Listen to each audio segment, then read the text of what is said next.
Fireworks, or give us a call at 423-548-3300. Here's Grandma Florence after that flood wiped out the whole neighborhood. Sometimes I just cannot believe all the storms we've gone through here.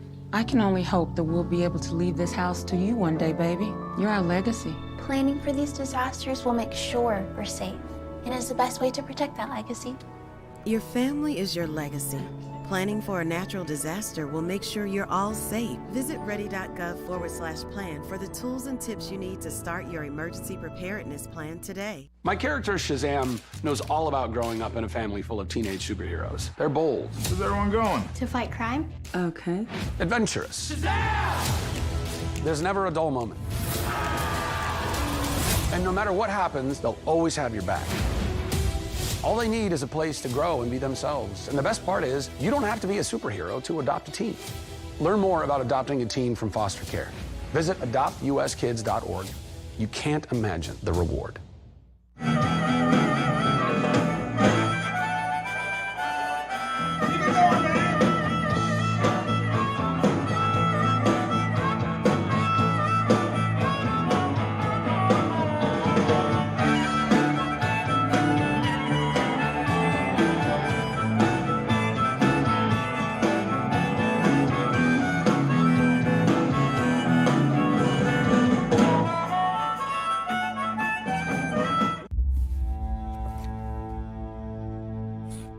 Heather and I had an argument just like any other couple.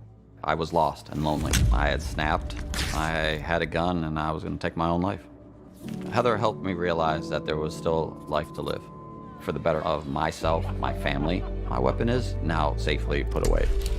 A moment of crisis can happen to anyone. Store your gun securely, locked, unloaded, and away from ammo. Are you ready to help your family get prepared for the unexpected? Here we go! Ladybug and Cat Noir know how important it is to be ready. Because you never know when Hawkmoth is going to strike, or a disaster will hit. And you don't need miraculous powers. Just put those planning skills you already have to good use. Make a plan that will help you and your family be ready when emergencies happen. Ready Kids can help. Get started at ready.gov/kids. Gilmer Chevrolet in Blue Ridge has over 170 new Chevrolets on their way. Silverado, Equinox, Colorado, and more. Secure your new vehicle before it's gone. Now is the time to buy. For North Georgia's best truck inventory, there's only one name you need to know. Gilmer Chevrolet in Blue Ridge.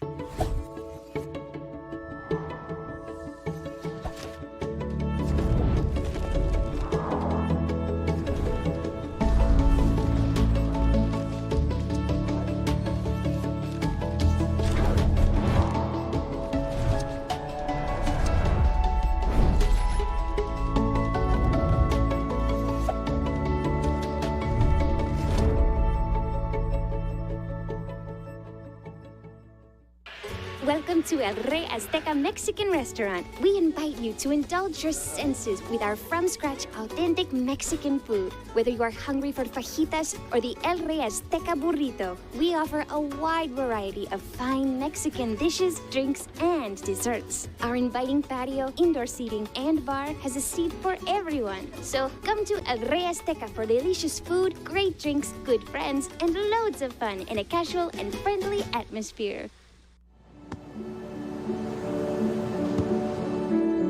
I don't remember how it started. Go to that. Oh boy. Our back and forth. It always came back. Dad! You probably don't remember what you told me, That was perfect. but I heard every word.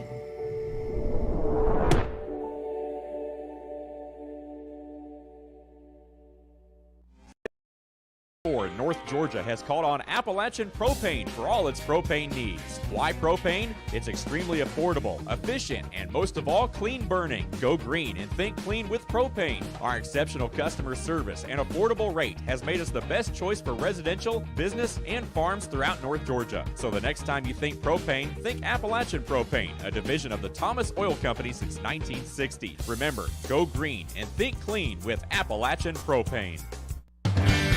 Come on down to Holt's Ace Hardware in Ellijay. It's time to upgrade your grilling game with our premium selection of grills and smokers.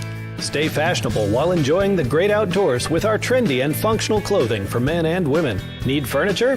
Holt's Ace has what you need from the den to the patio. Visit us today and start making your house a home. Tackle any yard project effortlessly with our wide range of high-quality tools and equipment.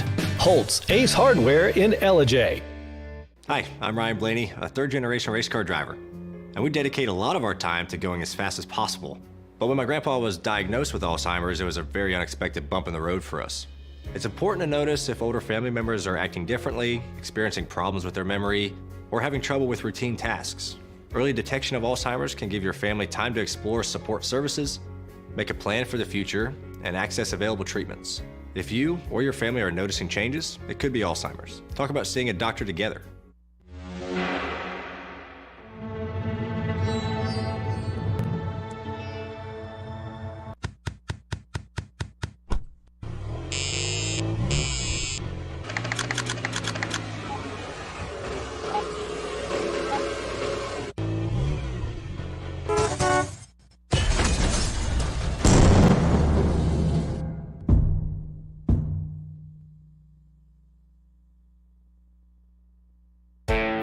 Luttrell's Hardware in Copper Hill, Tennessee is your one-stop do-it-yourself shop. We stock everything from fasteners, electrical and plumbing parts, power tools, animal feed, and so much more.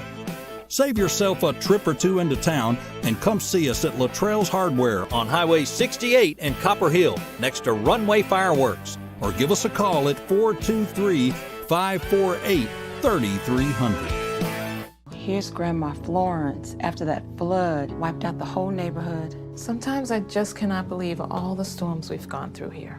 I can only hope that we'll be able to leave this house to you one day, baby. You're our legacy. Planning for these disasters will make sure we're safe, and is the best way to protect that legacy. Your family is your legacy. Planning for a natural disaster will make sure you're all safe. Visit ready.gov/plan for the tools and tips you need to start your emergency preparedness plan today. My character, Shazam, knows all about growing up in a family full of teenage superheroes. They're bold. Where's everyone going? To fight crime? Okay. Adventurous. Shazam! There's never a dull moment. And no matter what happens, they'll always have your back. All they need is a place to grow and be themselves. And the best part is, you don't have to be a superhero to adopt a teen. Learn more about adopting a teen from foster care. Visit adoptuskids.org. You can't imagine the reward.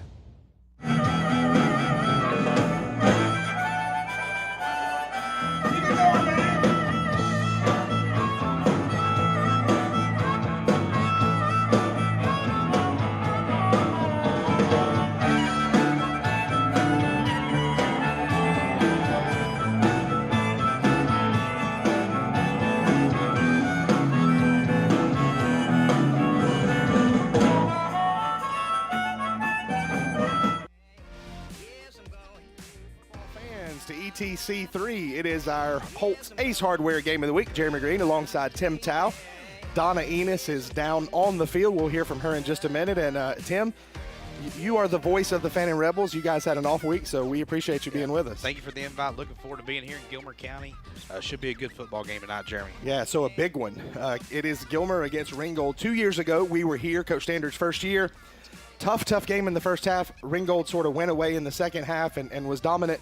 Last year, though, Gilmer goes on the road to Ringgold 27-0, very lopsided. They have not forgotten about that. So this is one they've had circled for a while. Yep, and it's an interesting matchup. This is head coach Austin Chris' first year with Ringgold. He was the offensive coordinator. It's going to be interesting to see if that changes anything. Ringgold's a young team, so we're looking forward to seeing what they bring to the table here in Ellijay tonight. Yeah, graduated 21 seniors last year from a really, really good team. And so we really don't know what we're going to get for them. 2 close wins so far, so we'll see how that goes. This is non-region competition, of course, as you tune up for region play, and we're looking forward to what we're going to see. We've got both bands here tonight at halftime.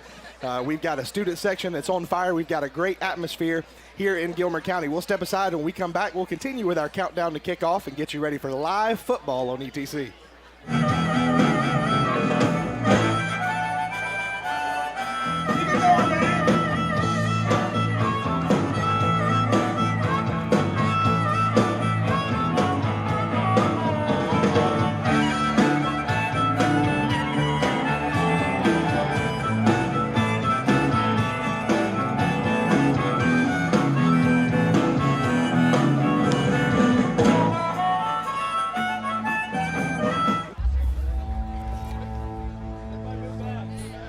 Heather and I had an argument just like any other couple.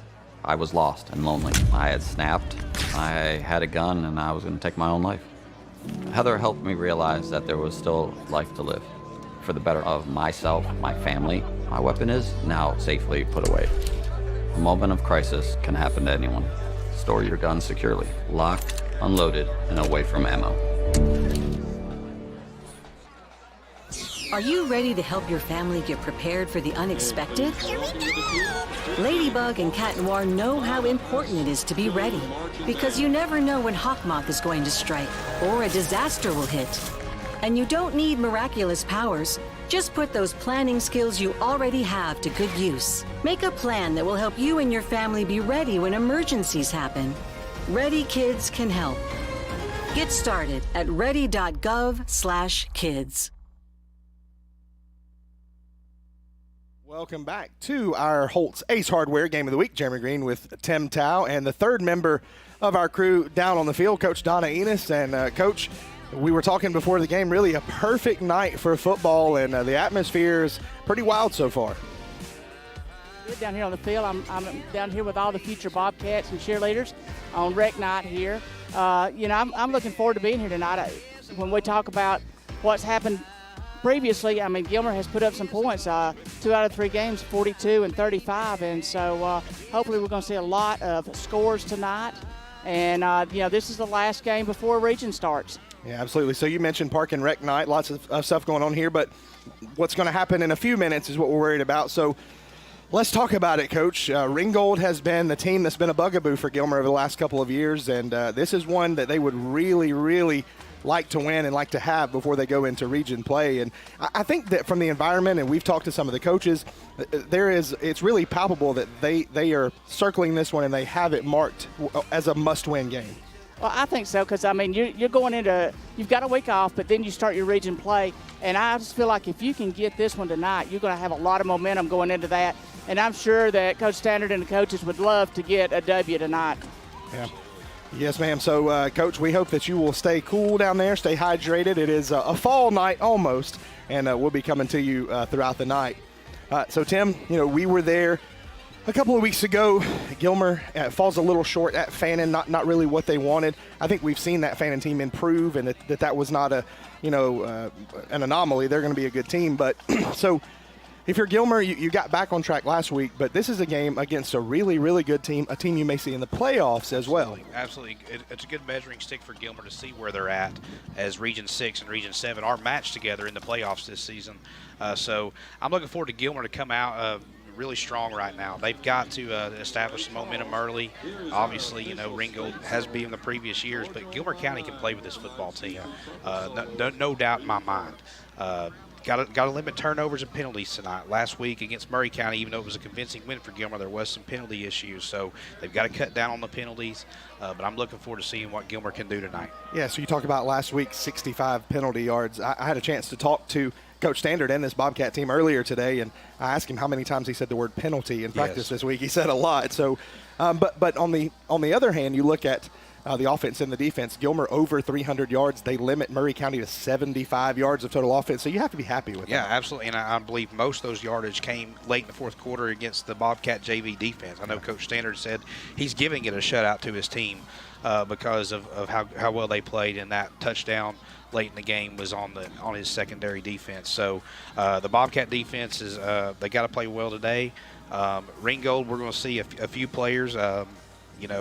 Number 22, Freeze, the running back, who we're really excited to see. A very good player. He's got 100 yards in each of his first 2 games. So they got to keep him in check if they want to win the football game tonight. Yeah, absolutely. We're going to step aside for a quick break. When we come back, we're going to go around the area. We'll talk about Pickens and Fannin, who are both off tonight. We'll even talk about our good friends up the road at Copper Basin, who we'll see next week. Lots of excitement going on there, Tim. So we'll talk about all that and get you ready for kickoff as our live coverage rolls on ETC.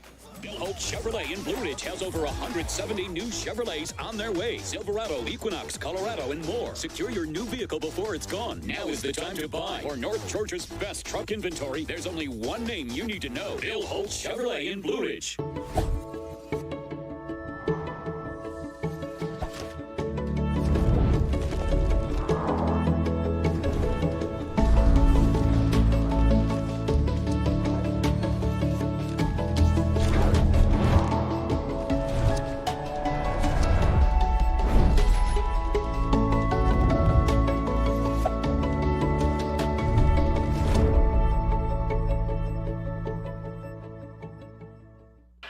Welcome to El Rey Azteca Mexican Restaurant. We invite you to indulge your senses with our from-scratch authentic Mexican food. Whether you are hungry for fajitas or the El Rey Azteca burrito, we offer a wide variety of fine Mexican dishes, drinks, and desserts. Our inviting patio, indoor seating, and bar has a seat for everyone. So come to El Rey Azteca for delicious food, great drinks, good friends, and loads of fun in a casual and friendly atmosphere.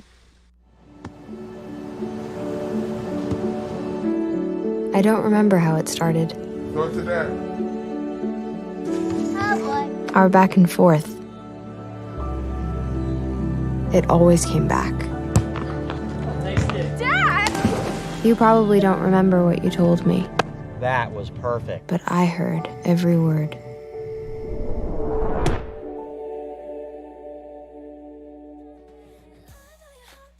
Welcome back to our Holtz Ace Hardware Game of the Week. We are thinking about what's going on in our area, Tim, and so we'll start in the southernmost county, Pickens County. Rough outing last week, really pushed all over the place by Fannin, but you get a chance this week to take a deep breath, take a week off, and get ready for a really interesting game against Christian Heritage next week. Yeah, Pickens, that will be their last non-region game before they start region play here in Region 7 AAA. If you're Pickens, you may want to read positions.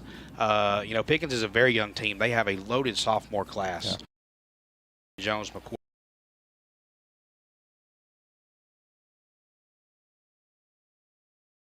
Really showed out in the fourth quarter and the second half. Fan and Pickens both had 21 points. So yeah, future's bright down there. Absolutely for those guys. But you have region coming up in 2 weeks. 2 weeks from tonight, we will be down there when Lumpkin comes to town. You got to have it figured out by then. Yes, and Lumpkin County is a very good football team this year. They're my favorite to win the region this year. They are a very good football team. They play an undefeated Temple team this week, so it should be interesting to see what that result is. Yeah, absolutely. Let's go north. It's Fannin County, a team that you see every week, Tim. Rough opening game, but since then really have gotten it rolling. It's the tandem of Lawson Sullivan and Carson Callahan, and they look pretty good right now. Yeah, and credit to Coach Cheatham and Coach Wade Woodall, the offensive coordinator, Coach Adam Turner, the defensive coordinator, but really got the offense in check, made a few adjustments. It was Coach Woodall's first game as the OC against Union County. Not making excuses, Union County outplayed us and definitely deserved the victory. But Coach Cheatham and Coach Woodall have got some things figured out on offense, definitely looking more like the Fannin County teams that we've seen the last few years. So, they wanted to play this week. They had the momentum. They wanted to keep playing. They didn't want a bye week this week. Yeah, I bet they did. So let's go just north of there. We haven't said a lot about Copper Basin. It's been a struggle the last couple of years, but you started to hear whispers. Now it's out there. They're trying to revamp this program, especially with an alumni group, and so you're really familiar with that. Talk a little bit about it. Yeah, actually some good friends of mine, Dylan Boggs, Matt Ray, Eric Sisson, they've kind of, and some others, obviously I'm leaving a few board members out. John Spargo, a good friend of mine, is on the board. They've got an alumni association together. They're raising some money to help the football team. The football team hasn't had much support at all the last few years. We all know Copper Basin's a smaller town. They do not have that many kids. They're trying to get excitement back into that program. I know they're buying the players' shirts and buying them meals and some extra equipment. So kudos to those guys for seeing that need and helping those kids out. That is I love to see that. I love anybody who helps kids out and high school players. And they're trying to just get excitement around that program, get more kids out playing football. And we hope that happens for Copper Basin, because we don't want to see that program evaporate. We want to see that keep growing. Winnable game for them tonight. Yes. We'll be there next week as they welcome in Chattanooga Prep, and so looking forward to that Copper Basin turnaround that we've all been looking for the last couple of years. Yes. And tradition, look, Copper Basin has tradition. That's a great place, and a friend of mine, John Spargo, always says when that place is winning, it's a very special place. So hopefully they can get back on track, and hopefully they can get a win tonight. Yeah, absolutely. We're going to take one more break, and then we will have the kickoff for you. Live football right around the corner on ETC. I don't remember how it started. Go to that. Oh boy. Our back and forth. It always came back. Dad! You probably don't remember what you told me, That was perfect. but I heard every word.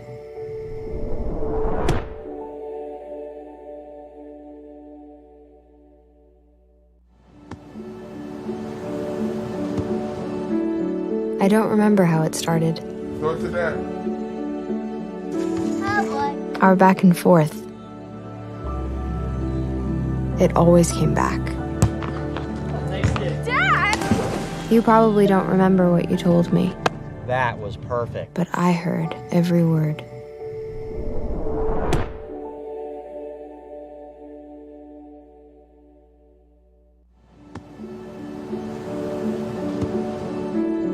I don't remember how it started. Go to that. Our back and forth. It always came back. You probably don't remember what you told me, That was perfect. but I heard every word.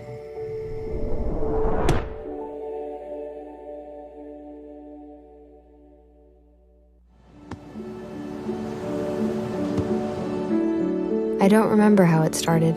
Go to that. Our back and forth. It always came back. You probably don't remember what you told me, That was perfect. but I heard every word.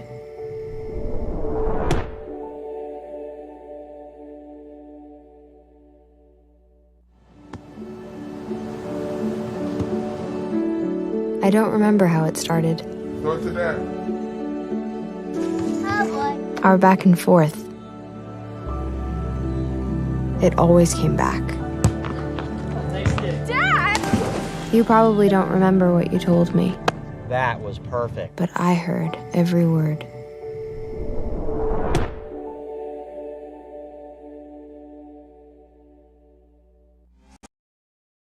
North Georgia has called on Appalachian Propane for all its propane needs. Why propane? It's extremely affordable, efficient, and most of all, clean burning. Go green and think clean with propane. Our exceptional customer service and affordable rate has made us the best choice for residential, business, and farms throughout North Georgia. So the next time you think propane, think Appalachian Propane, a division of the Thomas Oil Company since 1960. Remember, go green and think clean with Appalachian Propane.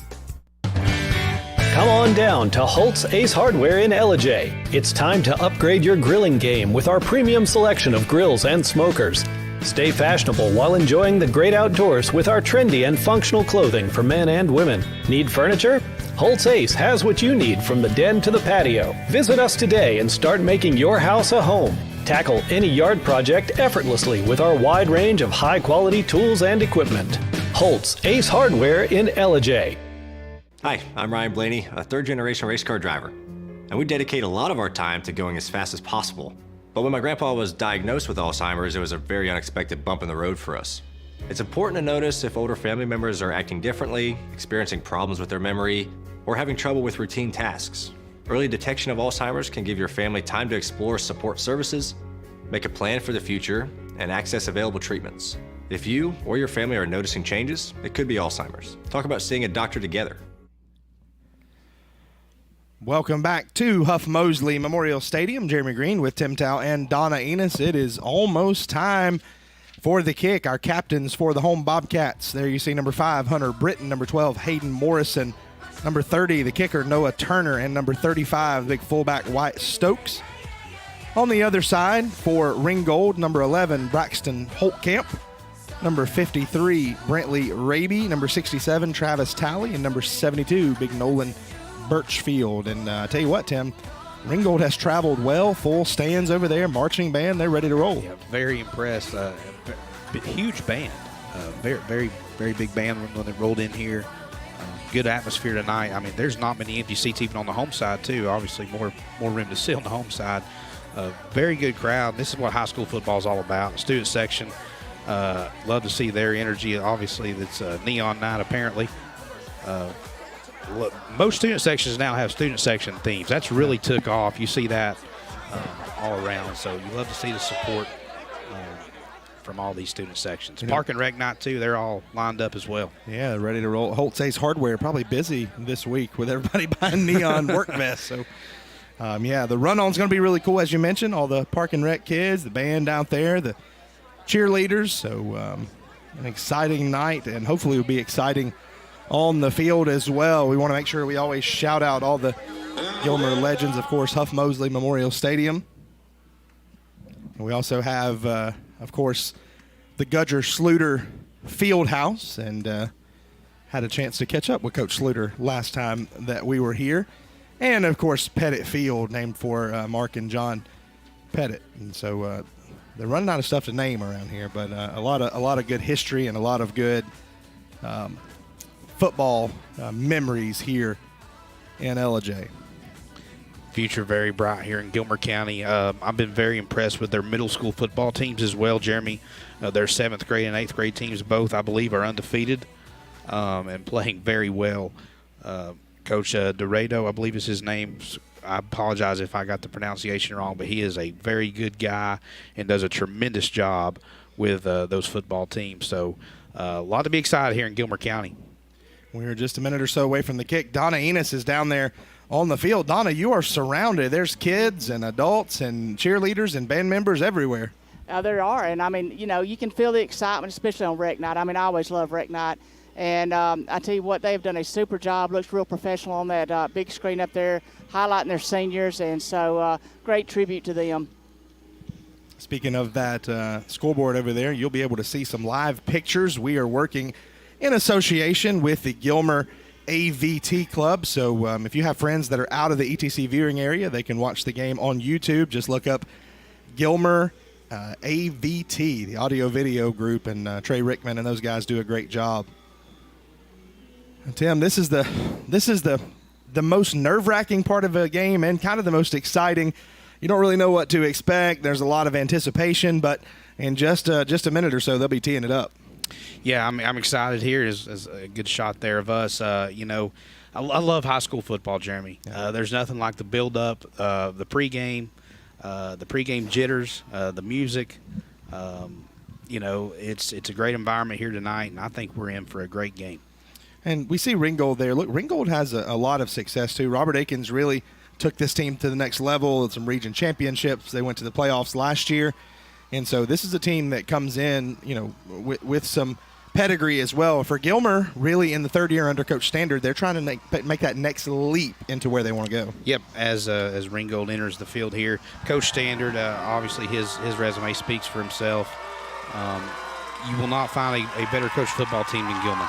And they're going to show that tonight. And I think we're in for a treat as the Bobcats come on with the American flags on the field. There you see Gilmer ready to roll, and should be an exciting game. Special teams always looms large. Gilmer has really taken a step forward in their special teams with the addition of the senior kicker, Noah Turner. Did a great job the last time that we saw them. Done a great job all year. One of the captains tonight. There you see the officials getting all huddled up. And listen, I'm going to make this recruiting pitch. If you're interested in officiating high school football in the state of Georgia, you are needed. We've had to see some scheduling issues already, so go out there and learn how to do it. Yep, Fannin County already having a game moved this to a Thursday night, and had one last year moved to Thursday as well. So we need people to officiate football. So you see Ringgold out there on the field. Let's talk about, Tim, some of the key players for Ringgold. You had a chance to catch up with some folks involved with that program. Fill us in. Yeah, Haddon Freeze, obviously the playmaker to watch for Ringgold, number 22. He is just a sophomore running back linebacker. He has 100 yards in his first 2 games on the ground. Junior quarterback number 4, Garrett Edgar. He will also play a little bit of defensive back, but he's mainly the quarterback. And another sophomore to highlight is number 22, Logan Moore. He may be the best defensive player on the team. He's a linebacker. He had a big sack and an interception returned in a win over Heritage for Ringgold. So it will be Gilmer receiving the ball, and if you know Coach Standard, you know he wants to hold the ball for the whole first quarter after receiving this, and we'll see if they can get their game plan underway. That was one of the really entertaining things, Tim. You and I were sitting in the boxes next to each other and watching Gilmer when they played Fannin, as we see a little pooch kick, fair catch taken at the 30. Fannin and Gilmer both had the same game plan, hold on to the ball, and so we saw each team just, I believe, 4 or 5 possessions in the first half. Yeah, it was. Coach Cheatham actually was hanging on to the football, and that's when that's one of his adjustments he made, and it paid off well for him in that game. So here it is, something we've been waiting on really all year. Ringgold coming in here. Gilmer gets the ball first. It's no secret what they want to do.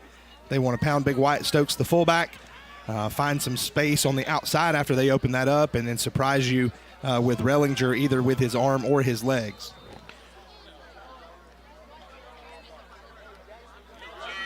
First snap taken. It will be a pass, and they've got a man wide open. It's Ryder Walford, the basketball player. He's in a foot race.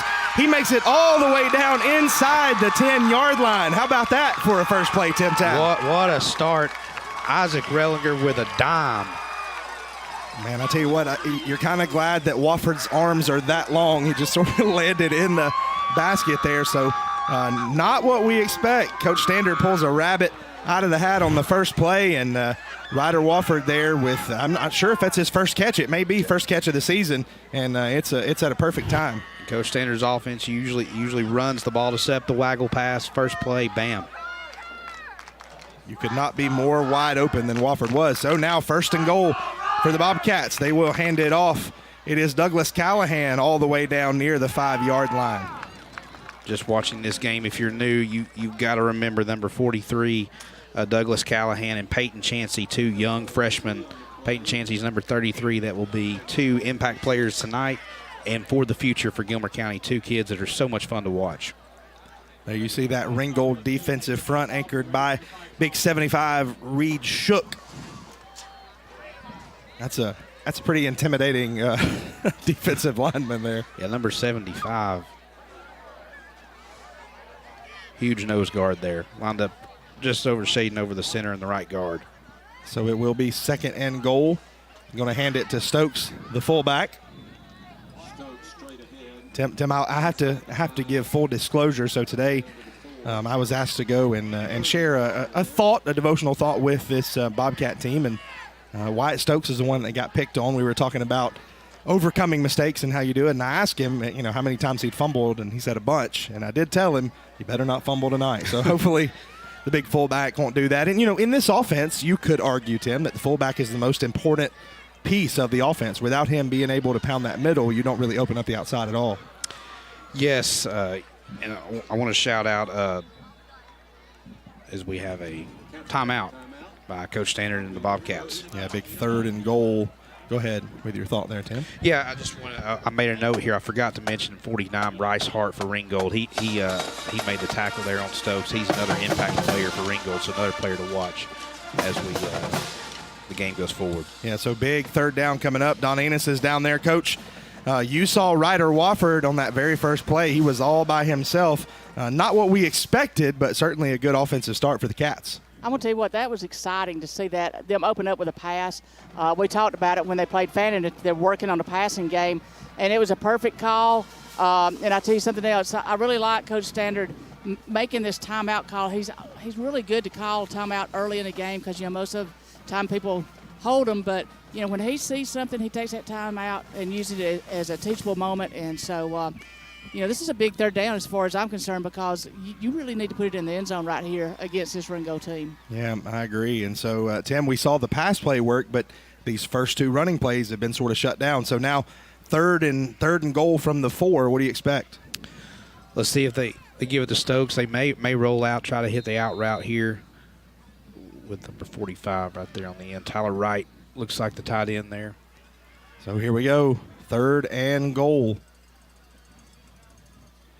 They will pitch it out wide, and nobody anywhere near him. That is a big touchdown for Kyle Cowart, the junior. How about that? Little razzle-dazzle, little twist on the option. Good run there by Kyle Cowart. He had a big game against LFO, I believe. I watched you and Donna and Caleb on the call there.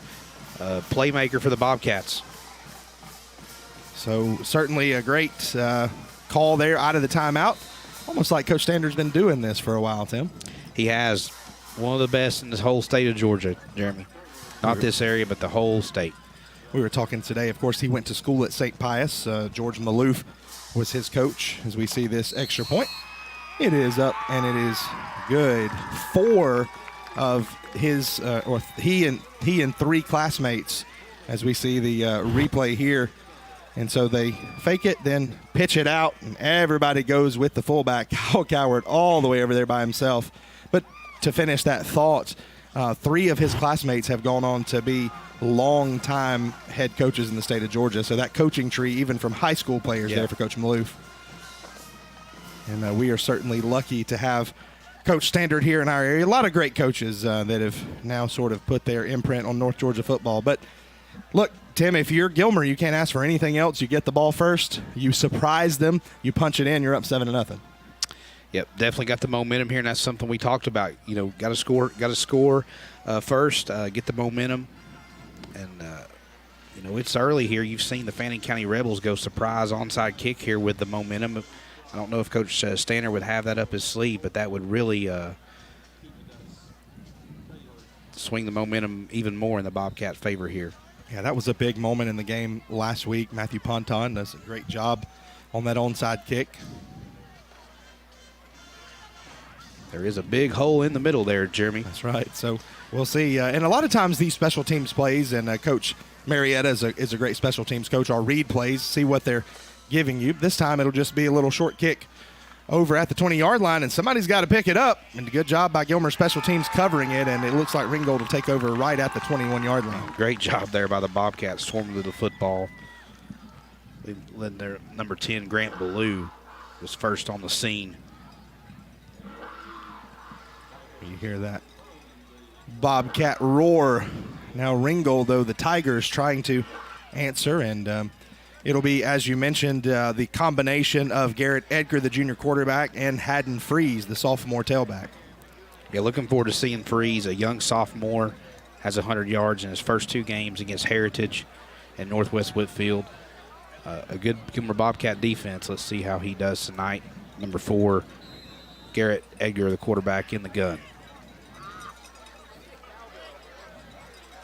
So a little shift here pre-snap. Man goes in motion, and it will be a handoff. Gilmer in the backfield, but a little bit of room to run. That is Keyshawn Taylor, junior wide receiver, who gets the first carry. Yeah, Taylor on the jet sweep there. Good job by the Bobcats containing on the edges. Looks like he gained about a yard at the 22, 2nd and 9. So Ringgold lines up here 5 wide on this second play. Gilmer secondary will be tested here in this game.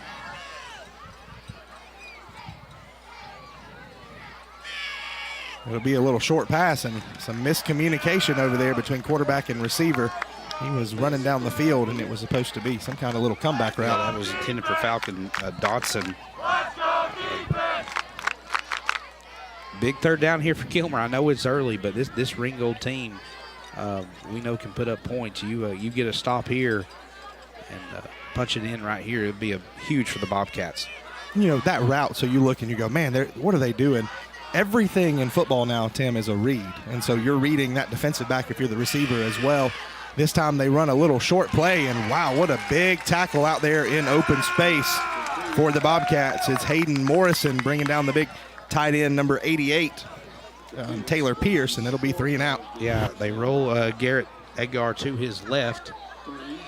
Throws cross body, but it looks like Ringo will punt, so a big stop there for the Bobcats. So your big 88 Pierce looks like a pretty good athlete. That was a great tackle by Morrison. Gilmer looks like they will have 2 men deep to return. It's 4th and 3, so you're always, on alert. But this is about where Dan Campbell went for it on 4th down last night with the Lions, and on 4th and 2 and got it. Yeah, it turned out pretty well for a big win over the Chiefs last night. Huge victory for the Lions. So it will be a Ringgold punt. Be taken fair catch by Cowart, and great field position for Gilmer at about the 36-yard line. That is where they will take over. Don Enos, you saw that possession. Not only the offense clicking for the Cats, but a good defensive stand on the first possession for Ringgold. It was a great defensive stand. Like you mentioned on that first play, they were in the backfield, putting pressure on them, and the incomplete pass wasn't even close. So I think that they really had them a little bit rattled here on this first possession.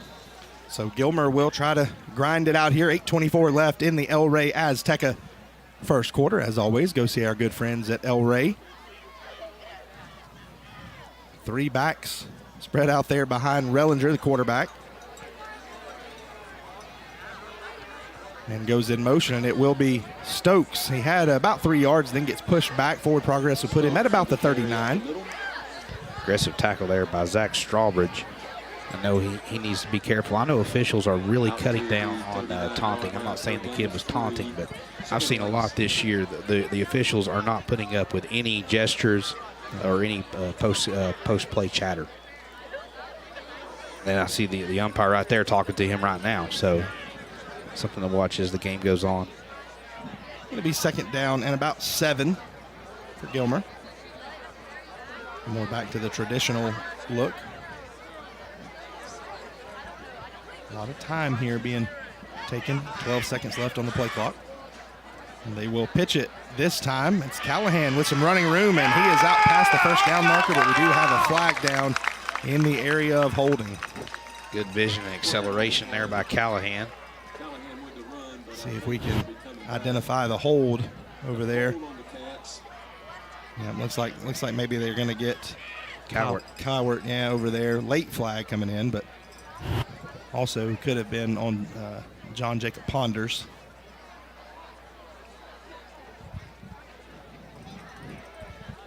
One of the things that's been really interesting here is we see this call from the official will be a hold. A lot of the basketball players have come out for Coach Standard this year. We saw Ryder Wofford with that huge catch. Ponders, another good basketball player. So all the athletes from all the sports coming out. Almost basketball time here in LJ. Coach Heiss had a good team last year. I know he'll have a good team coming back. So it'll be 2nd and 17 here. Not what you want to be in if you're this Bobcat offense. They'll try to chip away at it.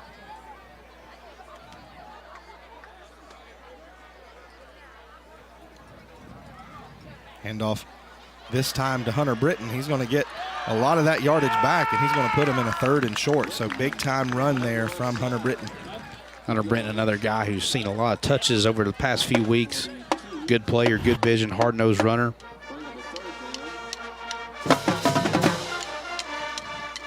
Third down, and they'll say it's 4, 3rd and 4 here.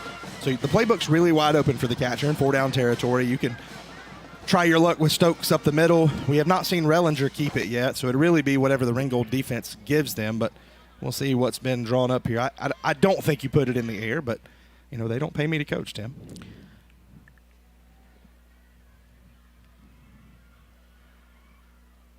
So they will hand it off to Britton. He will have the first down and a couple more yards out to midfield. Nice run, and this is playing in the Coach Standard strategy as we talked about pregame, Jeremy. Keep the ball as long as you can, and just keep milking the clock and getting first downs. So just a really good run there from Britton. So we see what Gilmer wants to do. You open it up in the inside with Stokes. You have those outside plays that open it up. You occasionally pop a pass. You let Rellinger use his legs and read the defense. And when this offense is clicking, it is really, really difficult to stop. And Rellinger don't get enough credit for his arm. He has a great arm, and that's already been on display early in the game. That's going to be on Ringgold offsides. Yeah, wind up in the neutral zone. That has to drive a coach crazy. Looks like maybe they moved a little early. You see the tail end of that play. So that'll help as well. 1st and 5 for the Cats. A lot more plays to choose from when it's 1st and 5. Absolutely.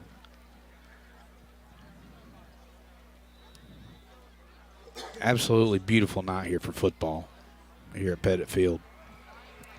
Tell you what, fall is in the air. Temperature's still a little warm, but at night you can feel it a little bit. Those leaves dancing around a little bit. The mornings this week have felt very good as well. They hand that one off up the middle, and wow, what a little push forward. It almost seems like that Stokes is taking the handoff 3 yards past the line of scrimmage. Ringgold don't know who has the football right now. They are, as Callahan, I think, motioning for something. Hunter Britton limping off the field there. That's something to keep an eye out for. Of course, new head athletic trainer Tom Cable comes here after spending 30-plus years in the college ranks. He's going to check Britton out over there on the sideline. Ringgold's expecting a pitch or toss, and they're getting dive right up the middle with Stokes. So it'll be first down and 10 for the Cats, already in Ringgold territory.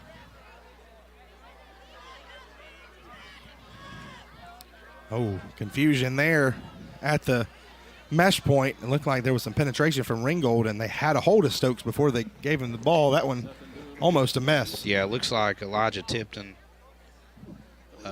in Big 75, Aiden Holcomb broke through the line there and read that play perfectly for the Tigers. So now if you're Gilmer and you're seeing that, if you have any kind of screen or anything to sort of slow that rush down, this is the time to pull it out. They maybe roll Rellinger out.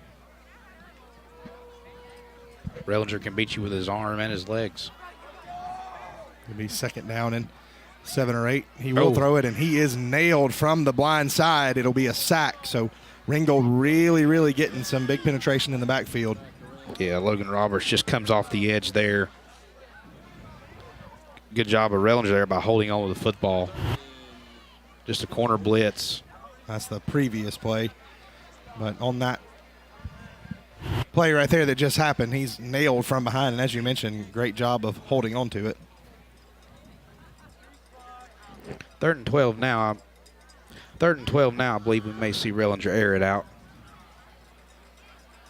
So obvious passing downs, maybe an Achilles heel here, but Rellinger, as you mentioned, doesn't get the credit. So he's got some new weapons at receiver. We'll see what they come up here. 3rd and 12. They'll actually hand it off, and all sorts of running room for Kyle Cowart, and just a huge tackle over there for Ringgold. That's number 19, Hudson Moss, who saves the first down. Now you got 4th and manageable for the Bobcats. I tell you, you really thought that he was going to pick this up, and just a great tackle over there, one-on-one by Moss. But as you mentioned, there's no choice here. You're in no man's land. 4th down and 4. Coach Stander giving Rellinger some instructions, so it will be interesting to see. Of course, Coach Stander's son, PG Stander, the offensive coordinator. Always wondered if he'd have gotten in trouble when he was a teenager if they'd have named him PG-13 versus PG, but haven't asked yet. Big play, 4th down and 4. See if maybe they go for a hard count, or only 5 seconds left on the play clock. Nope, they will go for it. They hand it off to Stokes, and he is right at the marker. It's going to be close. I think he got it, Jeremy. Yeah, he did, by about a yard. So good, hard run. And that tells me, Tim, we don't know what's going on inside the coach's head. But yeah, and Coach Austin Crisp is letting the line judge over here have it. He originally marked him about 2 yards short, and then he moved up, and Coach Crisp was not happy there on the sideline. But I think that what that tells you, like I said, we're not inside the coaches. They have a lot of confidence they can get the push they need for a few yards. Absolutely. A great call there. And Stokes, you got to give Stokes credit. He'll carry a few defenders for a few yards. He don't mind. So 8 seconds left on the play clock. We only have 2 minutes left in this first quarter, and Ringgold's only had 3 offensive plays. I think they just reset the play clock. I believe we're done. Yeah, you're right. Absolutely right. So some confusion there. It looks like it'll be a false start on the Cats. Coach Crisp is really working that line judge. He's out on the field right now. Not sure if he had an influence on that false start or not, but. So let's talk about the script, right? We always talk about that, especially in the first quarter. The script has been ripped up, burned up, and thrown away for Ringgold. For Gilmer, it is an Oscar-worthy script right now. It is exactly how Coach Paul Standard wants to play this game in every game he coaches. So a great start for the Bobcats.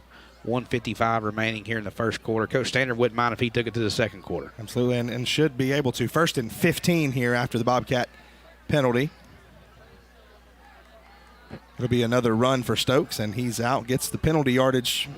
Yeah, gets the penalty yardage back, so it'll be 2nd and 10 And as you mentioned, they'll be able to run this clock down to a minute here in the El Rey Azteca first quarter. Ringgold is already having to sub defensive tackles. They've subbed the last 3 plays their tackles. So Ringgold's showing a little bit of depth there, but I believe those players are getting tired by that Gilmer County offensive lineman Stokes. I'm not sure they want to hit Stokes all night. Yeah, probably not a lot of fun. Big fiery red-headed fullback, Wyatt Stokes. Second down and 10 for Gilmer. It'll be a handoff to Britton. We saw him limp off. He looks pretty good right now. He's in a foot race, and he is into the end zone for a Gilmer score. Big, huge offensive explosion there, and it is a 2-score lead for Gilmer against Ringgold. Yeah, a good block there on the edge. Looks like number 74, Jesse McElrath, that really spun that. Yeah, right there it is, Jeremy, right there in your living room. Yeah, absolutely. Great camera work by our crew, and as you mentioned, the freshman out there making an impact. I apologize if I mispronounced his name there. What a big time block there by the freshman to get the Bobcats on the touchdown. And man, what a start for the Gilmer County Bobcats. Extra point is up and good. Gilmer, if you looked at the folks in Atlanta that make those predictions, a huge underdog, but right now it is 14-0 Cats. We will step aside for 30 seconds, and we'll be right back as Huff Mosley Memorial Stadium is rocking.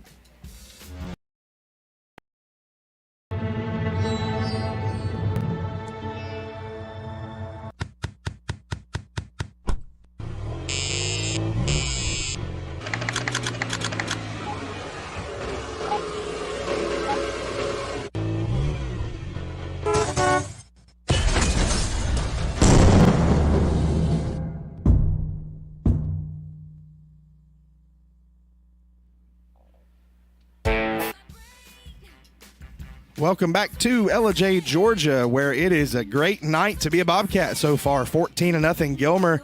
Donna Enos, all the action has been coming right where you are, and that was a big play right there that gave Gilmer the 2-touchdown lead. It really was, and I tell you what, you were mentioning this earlier, but Gilmer has had 15 plays, 2 possessions to Ringgold's 3 plays, and they're just eating that clock up. And so, but I tell you what, they look really good coming toward this end zone. So the first quarter went exactly according to plan if you're the Bobcat defense, which a lot of those players play both ways. You want to get another stop. Yep. So another one of those short kicks taken at about the 20. This time a little bit more room for Ringgold to return. It'll be 1st and 10 for them at the 39-yard line. Yeah, Bobcats, Jeremy, as we were talking about, it may have been off the air, 19-point underdogs coming into this game. The computers so far are incorrect. Absolutely. So sorry for the Maxwell ratings, but there's a long way to go in this game. But Gilmer so far doing well as we see the big return there from Keyshawn Taylor. So if you're Ringgold, you don't panic. You've got plenty of time, and so their offense will look to get cranked up, and we know they're capable of scoring. Absolutely. I think you just got to give it in the Freeze's hands. I don't think he's touched the ball yet with 53 seconds in the first quarter, and there he does. So it'll be Gilmer with a lot of penetration in the backfield. Might wrap him up around his waist, and then a little help coming. So good job leading the way that time. Let's see who that was that wrapped him around the waist. And that was big 33 for Gilmer. Peyton Chansey. How about the freshman out there making an impact? If you live in North Georgia, you know about these 2 freshmen, Peyton Chansey and Douglas Callahan. I promise you, every county around knows them. And they know they're going to be great football players for years to come.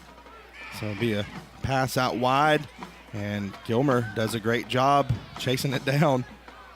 Even the big lineman down there giving chase.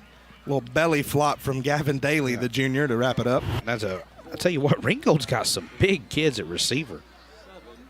As Braxton Holcamp falls for an extra 3-4 yards there. So at the end of the first quarter, it has been all Bobcats. 14-0. Big 3rd down coming up for Ringgold on the other side of our break. Here's Grandma Florence after that flood wiped out the whole neighborhood. Sometimes I just cannot believe all the storms we've gone through here. I can only hope that we'll be able to leave this house to you one day, baby. You're our legacy. Planning for these disasters will make sure we're safe, and is the best way to protect that legacy. Your family is your legacy. Planning for a natural disaster will make sure you're all safe. Visit ready.gov/plan for the tools and tips you need to start your emergency preparedness plan today. My character, Shazam, knows all about growing up in a family full of teenage superheroes. They're bold. Where's everyone going? To fight crime? Okay. Adventurous. Shazam! There's never a dull moment. And no matter what happens, they'll always have your back. All they need is a place to grow and be themselves. And the best part is, you don't have to be a superhero to adopt a teen. Learn more about adopting a teen from foster care. Visit adoptuskids.org. You can't imagine the reward. Shot of Pettit Field. And tell you what, Pettit Field has been the domain of the Bobcats so far. Tim Tao 14-0. And now another shot at making Ringgold go 3 and out.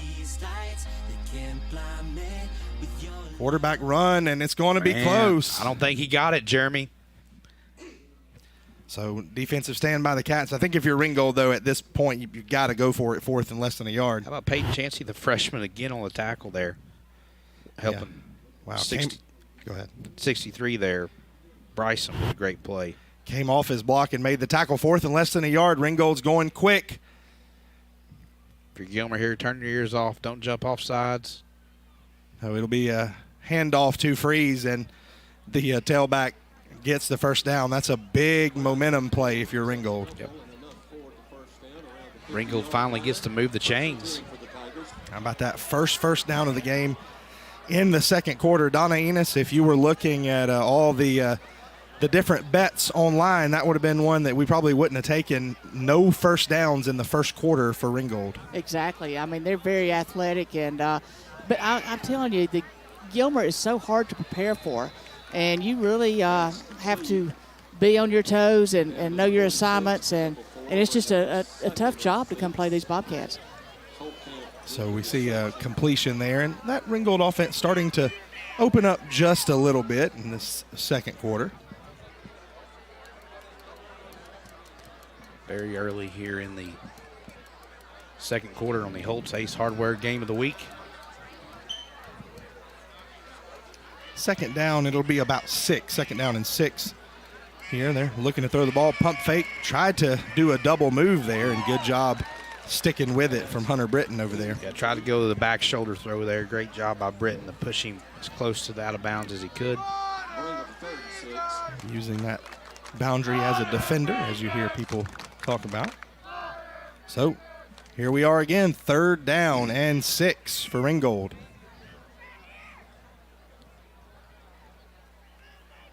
Third down and 6. Going to roll the quarterback out. Looking for a man. He's in big trouble, and he is going to go down. It's a sack for the Bobcat defense. Yeah, Peyton Chancey made the initial hit there for the Bobcats. Gavin Daly cleaned it up. How about this Gilmer County Bobcat defense to start the game, Jeremy? Peyton Chancey with his hair on fire coming back through there, and then, as you mentioned, they clean it up there. Also in on the tackle is Blaine Banks, and so it'll be 4th down Ringgold, and with that loss, they're going to have to punt. This Bobcat defense, credit defensive coordinator Jeff Nelson, coaching these boys up. Bobcats playing well early on. So punting situation for Ringgold on 4th and long. High kick. Fair catch called for and taken at about the 25-yard line. It'll be the 3rd possession for Gilmer, and 2 punts for Ringgold, so things going according to plan. So now, if you're Gilmer, hey, you're feeling pretty good, right? Yeah, I mean, look at the sidelines. The coach is fired up. Got to keep this momentum. Couldn't be a better start. I don't think you could have scripted a better start for the Bobcats. So what you're preaching now is no mistakes. No mistakes here, 1st and 10 for Gilmer. No fumbles, no risky plays. Let's just milk this clock, put it in the end zone, and get ready for the second half. 1st and 10, Bobcats here in the Appalachian Propane second quarter. They will hand it off up the middle to the big fullback. He'll get about 2 yards. 2nd 8 coming up. Got some scores rolling in. We talked about Copper Basin pregame. They do have a 12-6 lead as the start of the second quarter over New Faith Christian Academy. Love to see the Cougars get a win, get some momentum rolling up there. course, in Georgia, region play creeping up on us. Everybody else is talking about realignment this week, but we're talking about region play coming up. Looking forward to it. GHSA didn't meet this week, so that's going to be interesting to follow over the next few weeks as we do discuss a lot of realignment talk. See another handoff up the middle. I couldn't help, Tim, but chuckle a little when I looked at the minutes from the meeting. They tried to make it so simple, but we know how complicated it'll be. Yeah, they did not give much in those minutes. I promise you there was a lot more discussed. So, of course, the dissolution of Class 7A in Georgia moved back to, we say 6 classifications, really going from 8 to 7 with the way that the 1A is set up. But we remember what happened just a couple of years ago. Lots of changes, lots of meetings, and lots of athletic directors with gray hair. And the initial plan, I believe, is to really stack that higher classification with a lot of teams. So it's going to be very interesting to follow. 3rd down and 2 for the Bobcats. They'll hand it off to their fullback, who will reward them with a first down. Wyatt Stokes carrying the load tonight. And credit to the Gilmer offensive line. Great start for those guys. Bryson Fink, the big senior there, you can see a little swagger with him as they push forward. And, man, they ran right in behind the big senior. First down and 10 for the Bobcats. Look at that clock, Tim Towle, 7:50, 7:49, tick, tick, tick.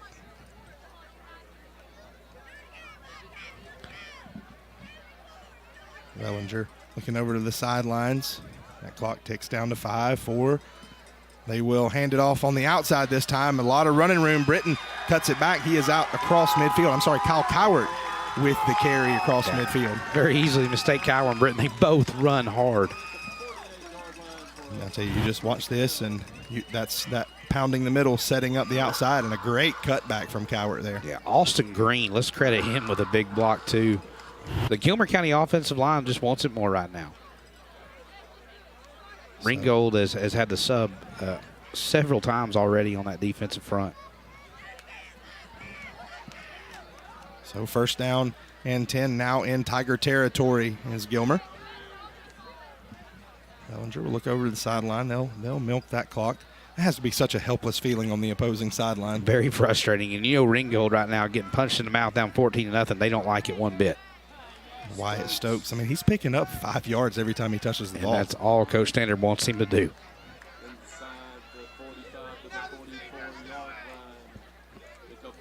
So now that clock ticks down to the 6:40 mark, 6.5 minutes in the Appalachian Propane second quarter. Of course, Gilmer got the ball first, so Ringgold will get it at halftime. But if you ask Coach Standard, he doesn't want them to touch it again. You talk about playing keep away. Ringgold has had 2 possessions here as we're rocking towards halftime.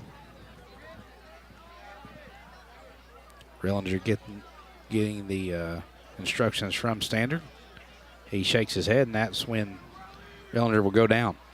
This time it is Britton. He tries to cut back. Good job of Ringgold. That time, late flag coming in the area, maybe of a face mask, or we'll see what it is. If it's holding, it face was very mask late. or a very late holding. We will see. It will be a hold indeed. So, man, that thing came in way after the play was over. See if we can find it. Yeah, not sure. I don't know about that one, Jeremy. Coach, you don't see a ton of argument from Coach Standard, but you see the arms folded, which is enough, I think. It's his birthday today, man. He's in a good mood. He's got a 14-point lead, but that puts you behind the chains. But what it also does is allows you another play or two to waste some time. Stick around, guys. At halftime, we will have both bands, I believe, performing, Jeremy. So that Ringgold band, man, I guarantee they got almost 100 people over there. Yeah, big marching band coming down from Catoosa County. That clock continuing to run, 5:45. This time that ball is on the ground, and it looks like Ringgold has come up with it. Tim, the one thing we said could not happen has happened. Now Gilmer says they have it. We'll see. They've got it, but the ref, the white hat, says it's Ringgold football. So big trouble. It looked like 76 for Ringgold came up with it. That's Michael Bowling. See if we can see the mesh point there was interrupted, and Nobody had it, and then big 76 falls on top of it. Yeah. Good job of Rellinger fighting for it at the bottom of the pile. Yeah, Brentley Raby, who was the captain to start the game, he was untouched. Forced the fumble, and now Ringgold with a chance to cut the deficit. So this is the area where a team likes to go for the jugular. 4 wide receivers out there. We'll see if they go deep here on 1st and 10. They instead will hand it off, and Gilmer stacks it up. Good job by that defense. Yeah, another great job by Aspen Hadaway, Peyton Chansey, the linebacking core for the Bobcats. Yeah, Aspen Hadaway, the leading tackler on this Bobcat team last year, having another great year with Chansey and Callahan and some of those youngsters by his side. Tell you, 14-0, you're driving down the field, things are going the way you want them, and then all of a sudden, holding penalty, fumble, and boom, now you're a play away from it being a one-possession game. So they're going to run a screen, and it is read, and it is shut down by Blake Reese, the senior, with a huge play on defense. Blake Reese, you know, we've been preaching Ringgold's got to get the ball to their playmaker, Hayden Freeze. What do? They get it to him. Gilmer knows it. They sniff it out, and a great play there by Blake Reese. I don't imagine that Freeze gets tackled too much one-on-one in the open field, but just a great job reading that screen. And as you mentioned, you have to tip your cap to Jeff Nelson, of course, the former Pickens head coach, a great strength and conditioning coach, but a great savvy defensive mind. 3rd and long, they go for that double move again, and it is going to be incomplete. 3rd down. Or 4th down, excuse me. Great job there. Hunter Britton in coverage. Hunter Britton having himself a football game. Great job there in coverage. It was really a pretty good throw there by Edgar. I believe he put it where only the receiver could catch it. But Hunter Britton there in coverage for the Bobcats, and it's 4th down, and this place is excited right now. Yeah, lots to be excited about. It will be 4th down again, so 3 Ringgold possessions, 3 punts.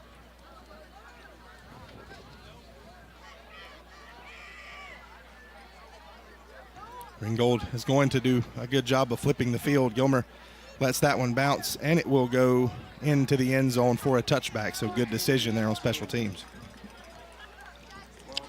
Yeah, just an impressive start for Gilmer. Obviously, the turnover there, you don't want to see that, but a great job by the defense getting the ball back. 4-12 second quarter, and you know, if we'd have told Coach Standard you'd have the ball with less than 5 minutes in the second quarter, up 14-0, I promise you, Jeremy, he would have taken it every time. Absolutely. So Gilmer here with 4:12 left in the Appalachian Propane second quarter. We'll have it at the 20-yard line, and the one thing that they're preaching, don't do that again. So sure hands here to end the half. Coach Donna Enos was down there, and Coach, as we see this first down play, it was almost disaster for the Bobcats last time around.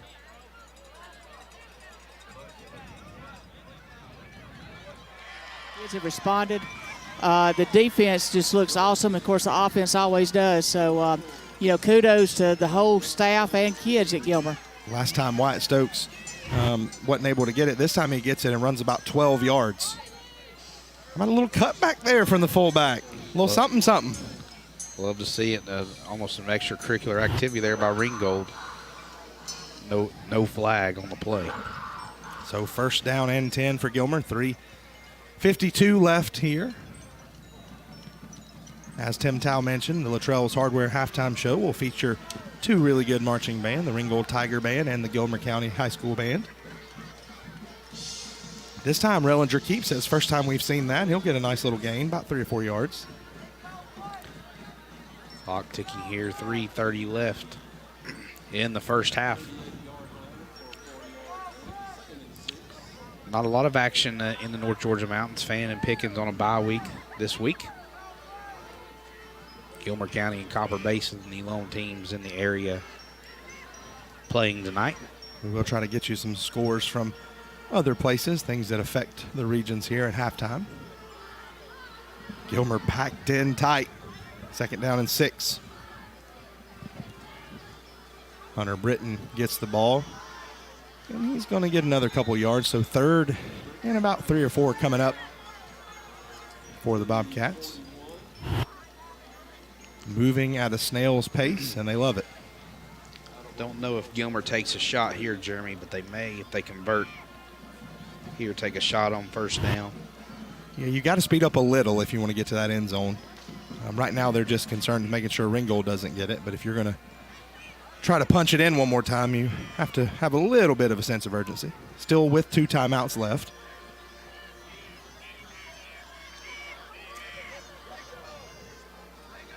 It'll be Stokes who has it this time, and he's going to be short. So decision time. If you're Gilmer, you could let Douglas Callahan punt it away with 1.5 minutes left, or you could be ultra aggressive. I would only assume with a 2-touchdown lead, you're going to maybe try to draw them off sides, and then if that doesn't work, punt it away.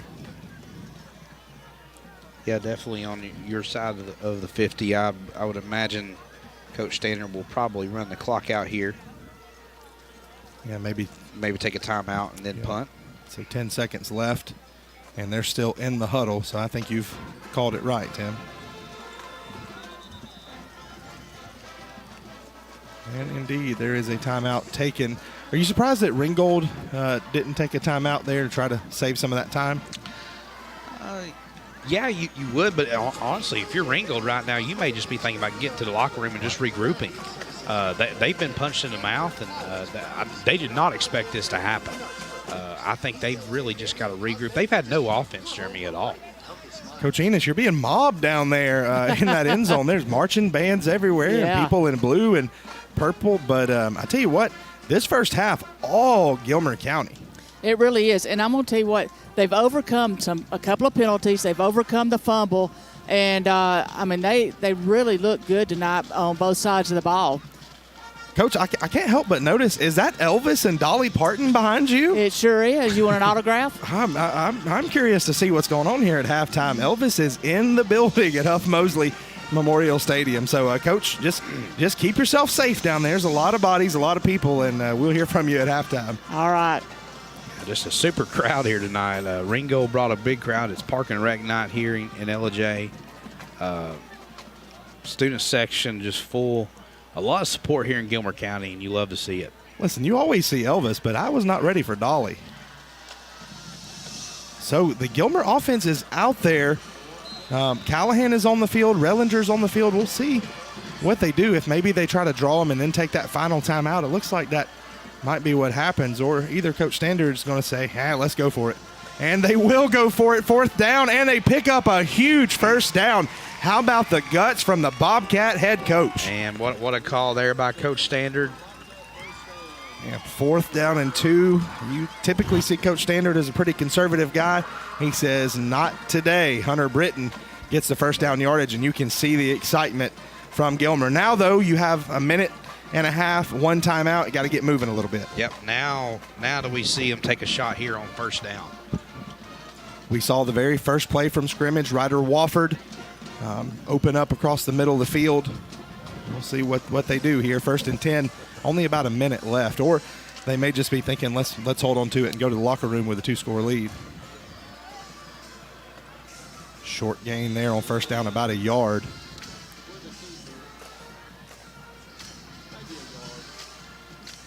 Standard upset. Somebody missed a block or something. Clock continuing to run. I thought Coach Standard had called a timeout, but it looks like maybe he's going to let this run all the way down and then take his timeout, and so he will be content to go in with a 2-score lead. Yeah, you don't see Coach Standard that animated. He was very frustrated. Looked like that. He still is. The object of his frustration was maybe Charles Norman, the tight ends. That looked like 85 to you. So final timeout being taken. While they do that, we'll step aside for 30 seconds and be right back.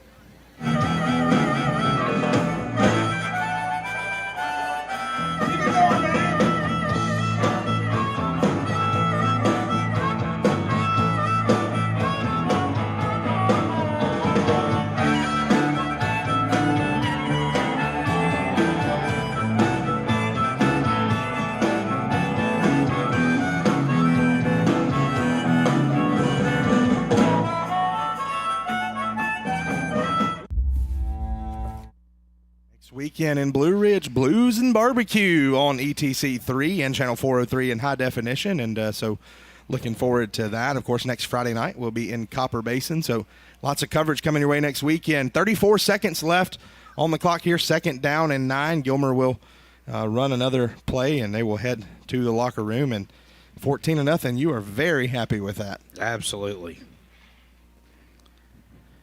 Very, very surprising start here.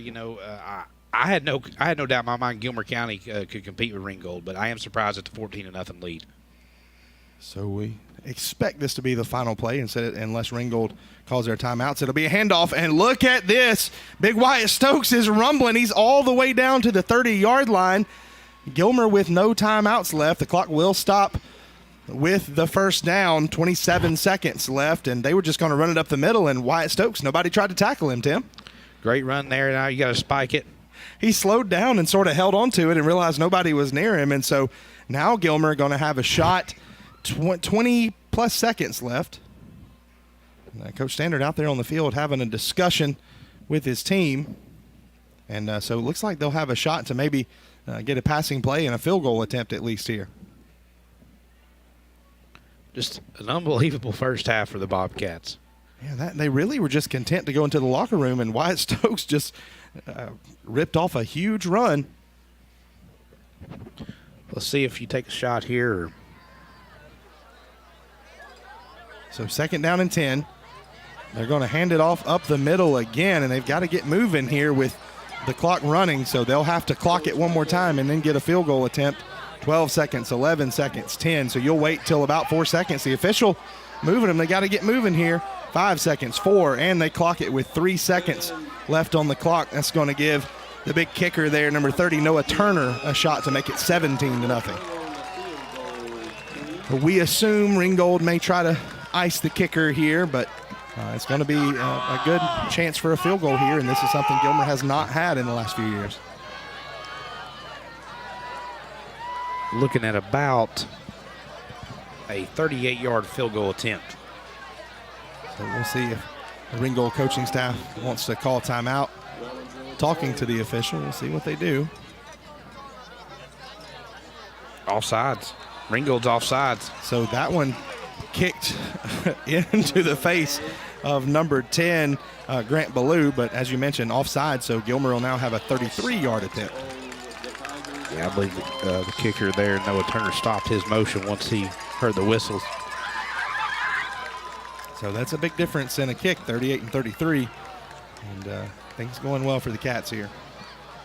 What you cannot have, of course, here, Tim, is a block or anything like that, so you've got to get it out. Good snap, good hold, and try to get a shot at it.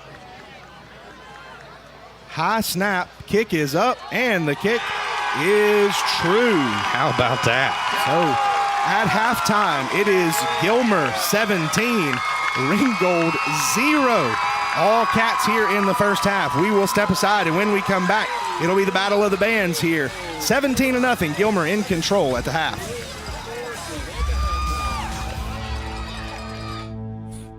Heather and I had an argument just like any other couple. I was lost and lonely. I had snapped. I had a gun, and I was going to take my own life. Heather helped me realize that there was still life to live. For the better of myself, my family, my weapon is now safely put away. A moment of crisis can happen to anyone. Store your gun securely, locked, unloaded, and away from ammo. Are you ready to help your family get prepared for the unexpected? Here we go! Ladybug and Cat Noir know how important it is to be ready, because you never know when Hawkmoth is going to strike or a disaster will hit. And you don't need miraculous powers. Just put those planning skills you already have to good use. Make a plan that will help you and your family be ready when emergencies happen. Ready Kids can help. Get started at ready.gov/kids. Bill Holt Chevrolet in Blue Ridge has over 170 new Chevrolets on their way. Silverado, Equinox, Colorado, and more. Secure your new vehicle before it's gone. Now is the time to buy. For North Georgia's best truck inventory, there's only one name you need to know. Bill Holt Chevrolet in Blue Ridge. Welcome back to Huff Mosley Memorial. The Luttrell's Hardware halftime show, and on the field you see the Ringgold Tiger Marching Band, and they've got stuff from all different states and locations around the country. We've seen Elvis, we've seen Dolly Parton, and so we are in for an entertaining show. And, of course, when Ringgold's done, it'll be the Gilmer County Marching Band. And 17-0, the lead for the Cats. Tim Tao, I don't know that we quite expected that. No, I knew Gilmer matched up very well, but what a great start for the Bobcats here. 17-0, 19-point underdogs coming into the football game, Jeremy, so you'll take that if you're a Bobcat fan. Yeah, absolutely. And without further ado, we will send it down to the field. It is the Ringgold High School Marching Band.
My husband and I got married in Ringgold, Georgia, so yeah, I love Ringgold.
And I love song.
Rich in sound and rich in tradition, from the gateway to Georgia, the Ringgold High School Marching Tiger Band.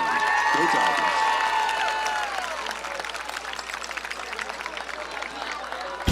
Climatrol Air, heating and cooling, your trusted partner in comfort. Whether it's your home or business, we're here for you day and night.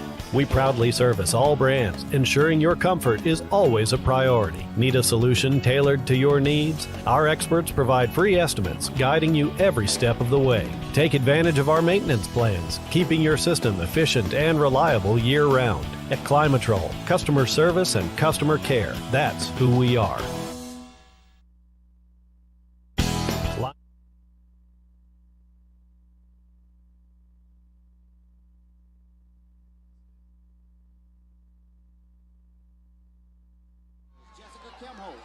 Color guard technician is Alyssa Madison. Percussion coordinator is Fox Simmons. Percussion technician is Josh Shute. And music and marching technician is Chandler Bentley. Tonight the band will perform their 2023 production entitled Believe, with selections by John Bon Jovi, Stevie Wonder, John Lennon, Blessed Union of Souls, and Journey. Tonight's soloists are Madison Lyles on trumpet, Jackie Gonzalez on mellophone, and Lyra May on flute. We hope you enjoy the show.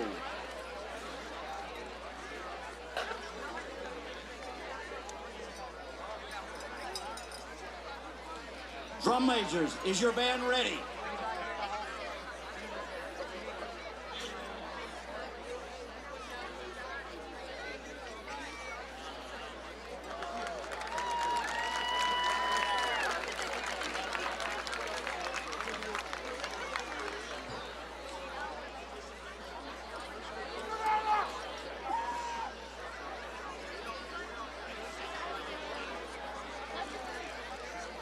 And now, would you give a loud Gilmer welcome to drum major David Rafael Garcia and Grace Settle and the award-winning Gilmer High School Marching Band.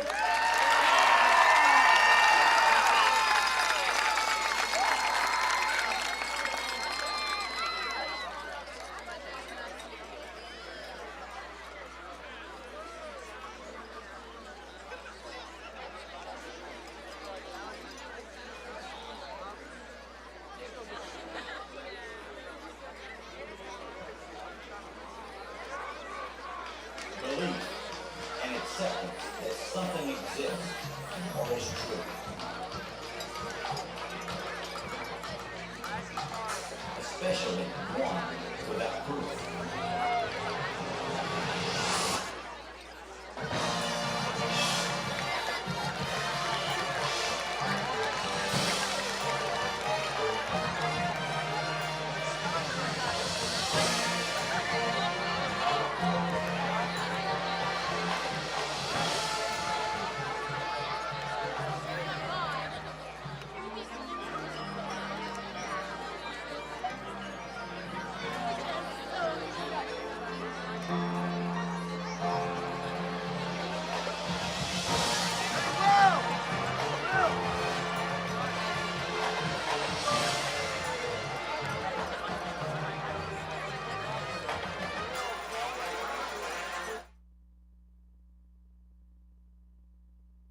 Since 1994, North Georgia has called on Appalachian Propane for all its propane needs. Why propane? It's extremely affordable, efficient, and most of all, clean.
And it's going to be a big Gilmer stop on first down.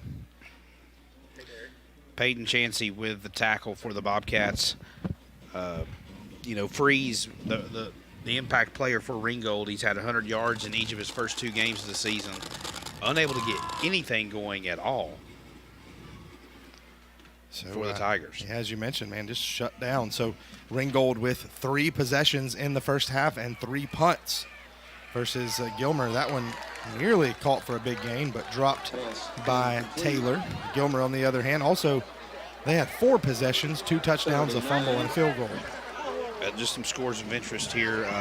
Obviously, Fannin County and Pickens County are off this week. Lumpkin County and Gilmer region is up on Temple at halftime, 14-0. Fannin County's opponent next week, Murphy, is defeating Smoky Mountain 35-21. Big third down here. Got a man open, and that's going to be a big play, and it's going to be a foot race to the end zone, and Ringgold will score. How about that? You talk about a big explosive play. Keyshawn Taylor all the way to the house. Yeah. Man, I tell you, huge start there for Ringgold to open up the half. They had to score to get some momentum on their side. Just a great rollout there to Edgar's left. And that's what most of their pass plays, they've been rolling him out to his left. Yeah, there was just a simple little wheel route out of the backfield, and man, went all the way to the house. 79 yards, 78 yards. What a big score.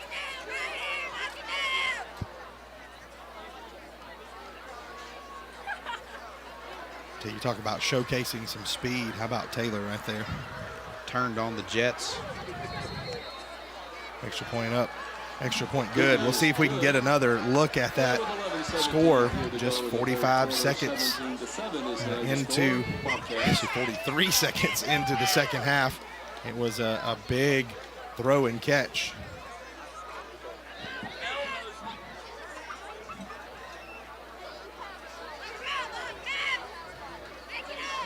So while we have just a second, we'll go down to the field to Donna Enos and Coach. Things unfolding here, but let's talk a little bit about that first half.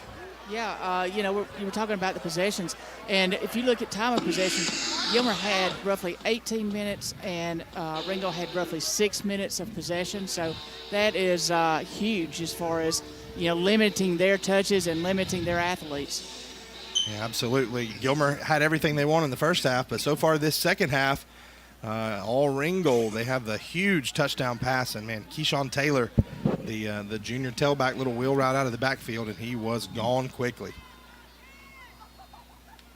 Huge start there for Ringgold. Got the momentum.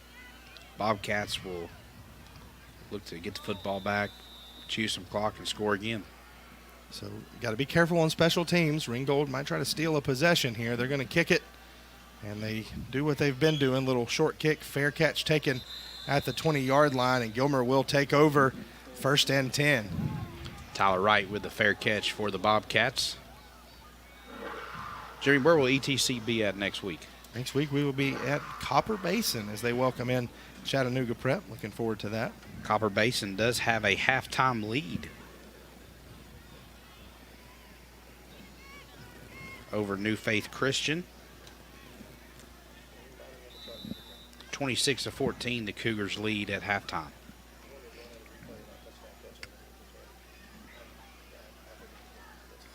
So 1st down and 10 for Gilmer. A little bit of confusion there on that handoff. Rellinger and Stokes run into each other, but they'll still pick up about a yard. So you got to be careful here. This is the time in the game when momentum can swing pretty quickly, and so you want to get that off. So let's take one more look at this score. We wanted to look at it. You can see the rollout, and Taylor, I mean, he had so much room over there. And watch this, sort of turns on the Jets, and somebody thought they might have had an angle on him, and he's in the end zone with nobody else even in the frame. And so that was a huge play. And I think it speaks to, number one, the big playability of Ringgold, but number two, how great that Gilmer defense was in the first half to stop that and keep it from happening. Yeah, it'll be interesting to see if Ringgold will take a few more shots down the field, try to get some mismatches out there on the edge. So 3rd down and 5 coming up here for the Cats. You do not want to go 3 and out after what just happened.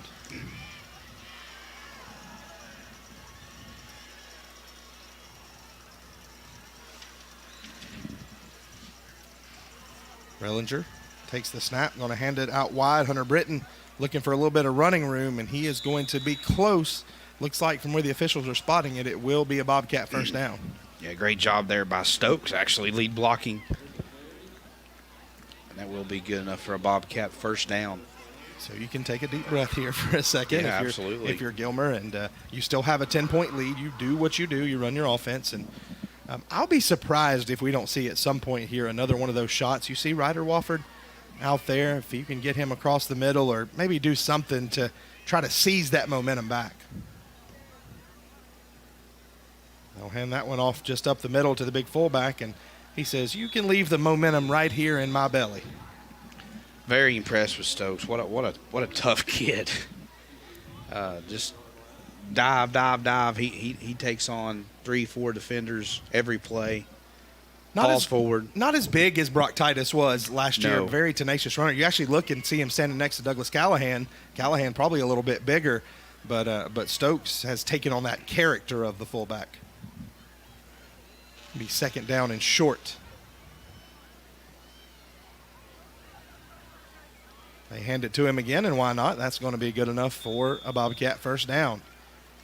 While we have a second, we want to thank our good friends at Bill Holt Chevrolet of Blue Ridge. They're always a great, loyal sponsor. So if you need to go get a new or pre-owned vehicle, you can go get set up at Bill Holt Chevrolet right there off Highway 515 near Fannin County High School. And we appreciate Bill Holt for their loyal sponsorship of high school sports.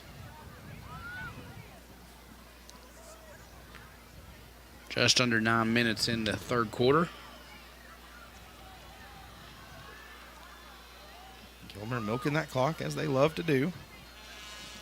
It'll be first and 10. Rellinger hands it off to his fullback Stokes, who rips off another huge gain. Ringgold had a defender in the backfield. I thought he was going to blow the play up. 55 there, almost a hold there.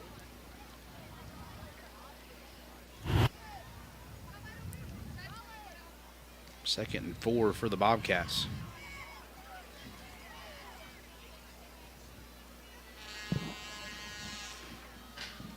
So after the 6-yard gain for Stokes, second down for the Bobcats, trying to stay ahead of those chains. They're going to hand it to Callahan. He's following his lead blocker. He'll be out past the first down marker. Great block by Blaine Banks, the junior lineman that time. Blaine Banks has played very well, as most of this offensive line has for Gilmer all night. And you know this has got to be tough for Ringgold. I doubt they see this offense at all in the regular season. So having to prepare for this, you see this all the time when teams would have to play Army and Navy. You know, having to prepare for the offense, it's tough. It's tough, and Gilmer County doing what they do very well tonight. Hand off to Stokes up the middle. This time tripped up after about a yard. You see those Ringgold coaches over there. Back to that familiar feeling of frustration that we saw in the first half. They love that big play, but now it's just Gilmer saying, okay, you had your fun. Now it's time for us to take back over. Yeah, slow, methodical, plodding down the field.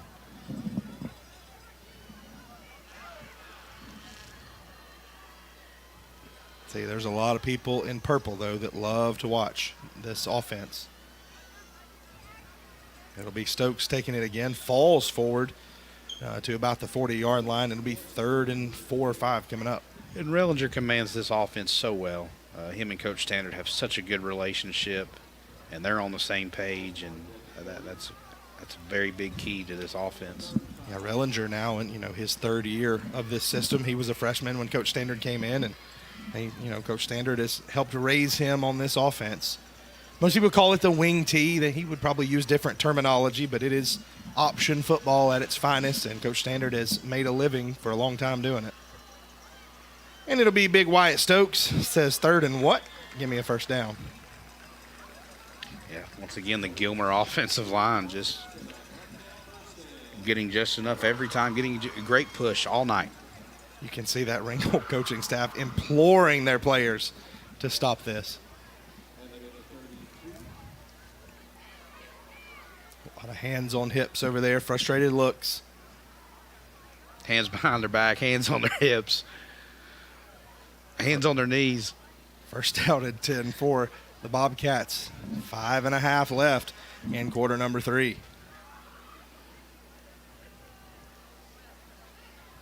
Rellinger keeps it this time, and he's got a hole. He is in a foot race, and he's going to win just like that. Touchdown, Gilmer. Nobody from Ringgold had a clue that Rellinger had the football.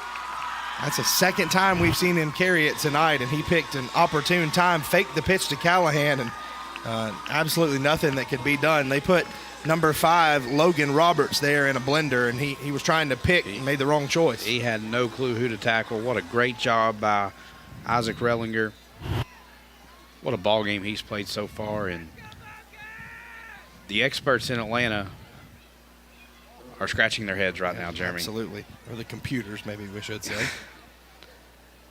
And to all fairness for the Maxwell projections, they input the data from the games and get a projected score, but Gilmer playing so well tonight, 24-7. Donna Enos, they were going the opposite way, but after that big touchdown pass, you sort of worried, is Ringgold taking back over the game, and Gilmer with their methodical drive down the field reasserts itself. You know, every coach will tell you the last 4 minutes of the first half and the first 4 minutes of the second half most important. Ringgold thought they had it, but Gilmer just comes back and just wears them down. I'm going to tell you, that was a beautiful play right there. The line just thought it was going to go fullback again, and just, you know, great play there, and just great job by the offensive line, by everybody right there on the offense. Yeah, great read by Rellinger to make that choice and take it to the house. So with 5:25, it is 24-7.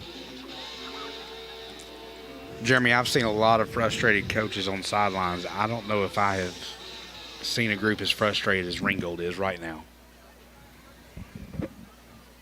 So 24-7 the score, 5:25 left in the Bill Holt Chevrolet third quarter. Jeremy Green with Tim Towle and Donna Enos. It's been an entertaining night in LJ. Credit Gilmer County, credit Coach Standard. What a start to the game. Ringgold strikes first in the second half. It don't bother Gilmer. They come right back down the field, score. Got to finish, though. Game's not over. Yeah, it's so funny. So, you know, Coach Standard, we've gotten to know him in the last 3 years, and the first couple of years kept things closer to the vest, but he started talking to us more and more, especially this year, and sharing his insights and his wisdom as we see a big return here. Wow, that was almost dangerous. Tackle is made by Aspen Hadaway at the 30-yard line. But one of the things that he said, he was very transparent. He said, you know, we've got to figure out how to win big ball games. Gave a couple away last year. And so this could be, Tim, I believe, one of those games that they point to and say, this is really when the tide turned for Gilmer football. This was the big win they needed to propel them. Look, Gilmer County has a very good chance to make the playoffs this year. This region, you know, is Dawson's down. There's no secret. Dawson County's down. I think that's a winnable game this year for Gilmer County. How long has it been since you've been able to say Gilmer County can beat Dawson County? Yeah, absolutely. See that little swing pass out of the backfield, and not a lot of room, about 5 yards. Yeah. So, you know, Gilmer, let's go back to last year for a second, Tim.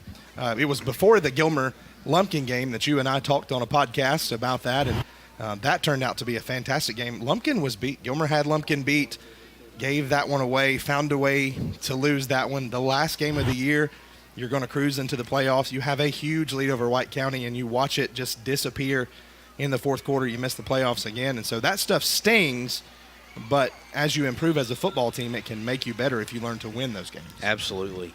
And playing in these type of games, and you know, not saying that Gilmer County didn't have a chance to win this game, but beating a team that you're not supposed to beat gets the momentum flowing, gets everybody excited, the confidence boost, just a huge boost for the Bobcats. And they're playing like they were the 19-point favorite and not the 19-point underdog tonight. Absolutely. Garrett Edgar with the keeper that time, swings it out to the backfield, and wow, I thought that was an easy first down out there for Taylor, and he makes one too many moves, and he's dropped. So now decision time, fourth down and about 2. Yeah. Credit Bo Cronick there coming up from the safety position there to make that stop. Just a great tackle there, and Kyshawn Taylor, he's been their guy that has really had the big play capability for Ringgold tonight. Hayden Freeze, who we talked about in the pregame. It looks like Ringgold may. Yeah, 4th and 3. We'll see if they try to hard count, call a timeout. There's still 12 seconds left on the play clock. Looks like they're going to go for it. 4th down and 3. Quarterback keeper up the middle, and he will barely get there. Man, gutsy call there. They had to have it. They did. Yeah, if Ringgold doesn't convert right there, that's your ball game. Yeah. I mean, you hate to say that, but huge decision by Austin Crisp in his first year to go for it. They are undefeated right now, by the way. Big wins over Heritage and Northwest. Those are rivalry-type games. And that is going to be a pick right across the middle late. That one is taken by the Gilmer County defense. Big interception that time, and what a huge, we talk about momentum, that's a big one. Grant Ballou, the tip drill there. Yeah, that was just style points, Tim, tipping it to himself. Great interception, high points to football, just like he's taught. Yeah, it looks like the intended receiver out there was number 11, Braxton Holtkamp, but not a good throw, and you don't throw late across the middle, Tim. So it will be Gilmer County football, 1st and 10, already in Ringgold territory. A tale of two different sidelines. Gilmer County coaches excited, Ringgold coaches just standing around in tons of frustration.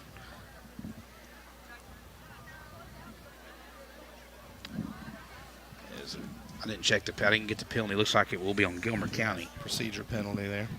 Coach Standard wasn't a fan of the call.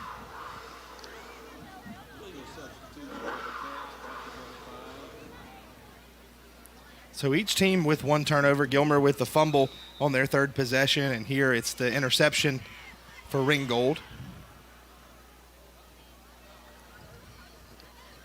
Surprise, surprise, they hand it to Wyatt Stokes. Here's the surprise, 8 yards, and gets down towards that 1st down marker. It'll be 2nd down and about 2. So actually gets about 12 or 13 yards. That was 1st and 15. So Stokes with another huge run up the middle. Yeah, Wyatt Stokes, what a football game he's played tonight. So 3 minutes left in this 3rd quarter. Coach Standard will be content to milk that clock.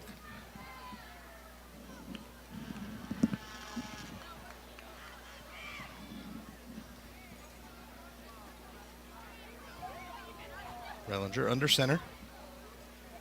Keeps it this time, pitches it out wide. Callahan gets the corner, the 1st down, and a little stiff arm action there. Great run there by the freshman. Gave the stiff arm to number 28, Trey Akins. You can see right here at the end, a little something something for him. Ouch.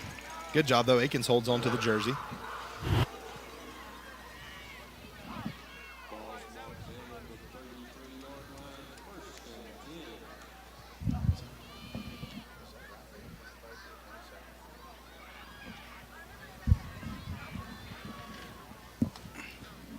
So Gilmer here, 1st down and 10.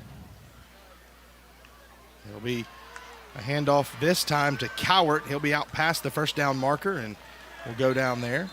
Gilmer, a little counter action that time. Of course, Bobcats off next week, and then they will enter region play on the road at Wesleyan. Tim, that'll be a tough game. It will, but let me tell you something. I'm not counting Gilmer County out of any game the way they're playing football tonight. I'm so impressed with how they're running this offense. Yeah, you know, this is supposed to be 3 yards in a cloud of dust, but I mean, they're ripping off 8-9 yards every carry, no matter what the play is. Obviously wish we had the privilege of getting real-time stats, but I would love to know what the average yards per carry is right now for the Bobcats and how many they've got. Ryder Wofford out at the top, but instead they will hand it to 33, Peyton Chansey. How about the freshman into the end zone for a Bobcat touchdown? My gosh, a freshman, Peyton Chansey. How about that? Giving Wyatt Stokes a break, and he says, go ahead and stay on the sideline a little bit longer, Wyatt. You've had a tough night. So Chansey all the way into the end zone for another Bobcat touchdown. Folks, that is not a misprint on your screen. It is 30-7, Gilmer. How about the freshman Peyton Chansey there? He's played well on both sides of the football tonight, Jeremy. He's made several big key tackles on defense. Coach Standard rewards him by giving him the football. He takes advantage of it. Touchdown, Bobcats. Be a flag there on the extra point. Mom and Dad sitting right below our vantage point. Couldn't wipe the smile off if you tried. The youngster into the end zone. So we'll see another attempt at the extra point.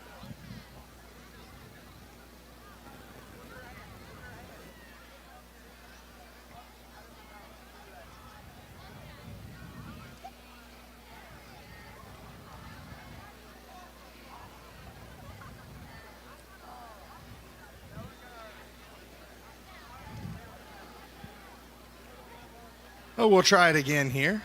Tell you what an addition to this team Noah Turner has been, the senior kicker. A soccer player no more. He's a football player. Extra point up, extra point good. He's been perfect on extra points tonight. Also kicked a 33-yard field goal, and it is all Gilmer. Coach Enos, you were down there to witness that. It's working in every way, and it ends up being the freshman fullback who tears off into the end zone. I tell you what, that offensive line is just they're opening those holes, and they're hitting the holes, and you're talking about the frustration you see on the Ringgold sideline. I mean, they're in shock. I mean, it's frustration, but they're also in shock. They never expected to come in here and be down 31-7 in the third quarter. And you have to give credit to Gilmer. They have played incredibly well, looking to win a big game, and this looks like it's going to be a big victory for them going into the bye week. Got some scores rolling in here, Jeremy. Stevens County leads Dawson 21-0 at halftime. Oh, so Coach Wesley Tankersley playing well over there. Offensive still an issue for Dawson. North Murray 21, Northwest Whitfield 0 at halftime. Dalton 14, Rockmart 3 at the half. Kahula Creek and Chattooga tied at 7. Okay, interesting scores there.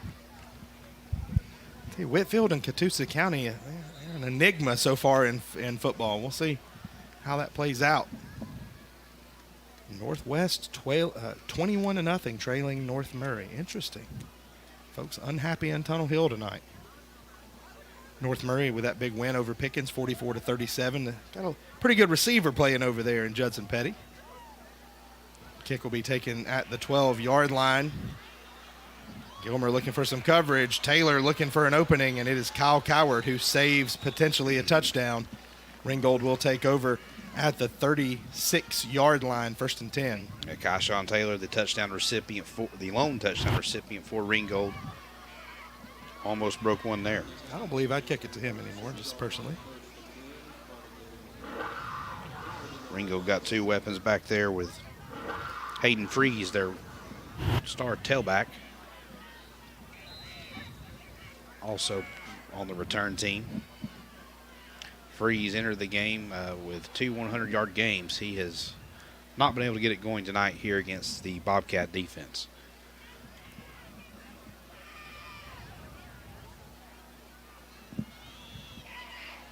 So it'll be the quarterback, Edgar, who scampers out of bounds after a pretty good game. Yeah, it's almost every time they have trips to the left side, they roll Edgar to the left side.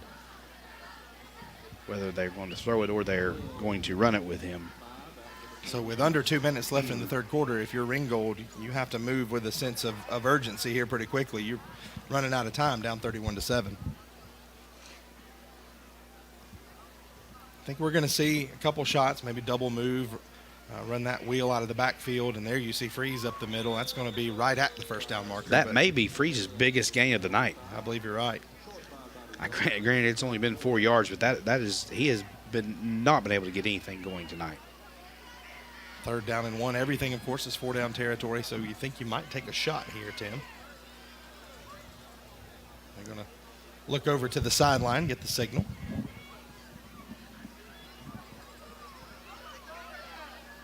I'm just going to let Edgar run it. He's got some running room, 1st down and more down to the 45. Yep. Everybody thought that was going to the tailback.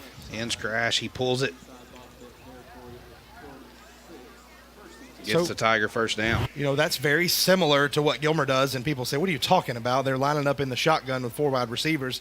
It's read football. You're seeing, as you mentioned, what that defensive end does. and you're making a choice. Gilmer does it in a different way, but it's still reading what the defense is giving you. It was interesting because it's the first time we've seen them go 5 wide tonight. Yeah. We've seen the trips formation. It'd be a procedure penalty when they do it, too. Interesting right there. I'm very interested to see if they roll him right here. They were not going to roll him right. Every time he has thrown the ball tonight, he has rolled to his left. He had Taylor there on a crossing route. That could have been big trouble for the Bobcats. If you notice, they have him lined up right beside the tight end. He's going to cross in the middle, and he gets popped a couple times, but Edgar has a ton of running room. Quarterback all the way down to the 30. So if the defense is leaving him some holes, he's going to take them. But if you're Ringgold, you'd love to see him find maybe Freeze out of the backfield or Taylor across the middle or one of those talented skill position players. And we do have a flag on the field.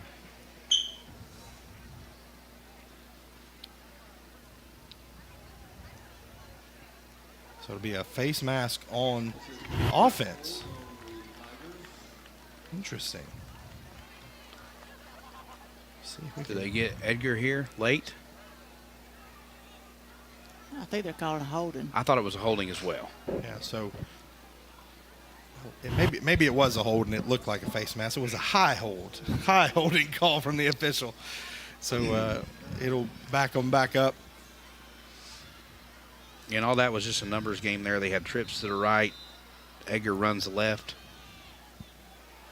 So they're going to run a screen. Not a great throw. Way too much air under it. Long, slow developing play and goes nowhere. Tackled by his own man there. Number 67, Travis Talley, with a good block, but the receiver unable to get around it.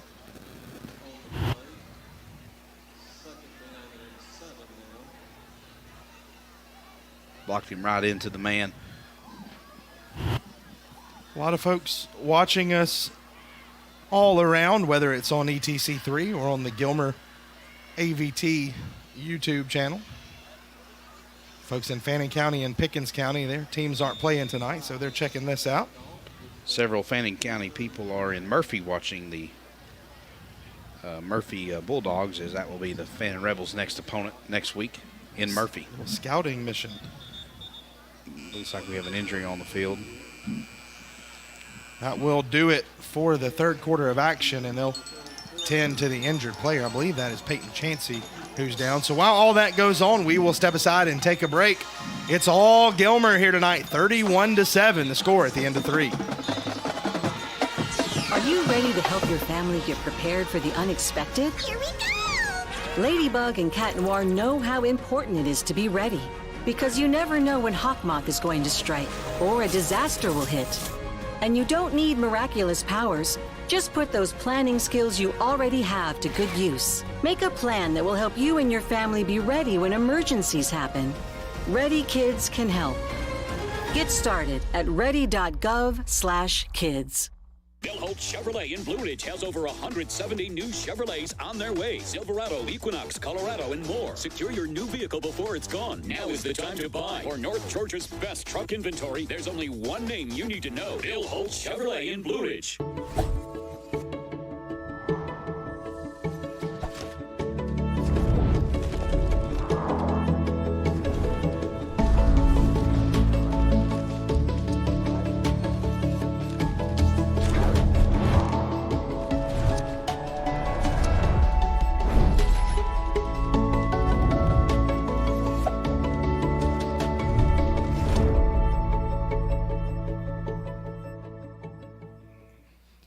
Welcome back to Huff Mosley Memorial Stadium. Tim, they're watching us all the way in Knoxville, Tennessee on YouTube tonight. It's everybody who loves the Bobcats tuning in to watch what might arguably be, if they're able to hold on, the biggest win of the Paul Standard tenure. And so it'd be a great birthday present for the head ball coach. Absolutely, and just very impressed with Gilmer tonight, Jeremy. Both sides of the ball, offense has played great. Defense has just played phenomenal.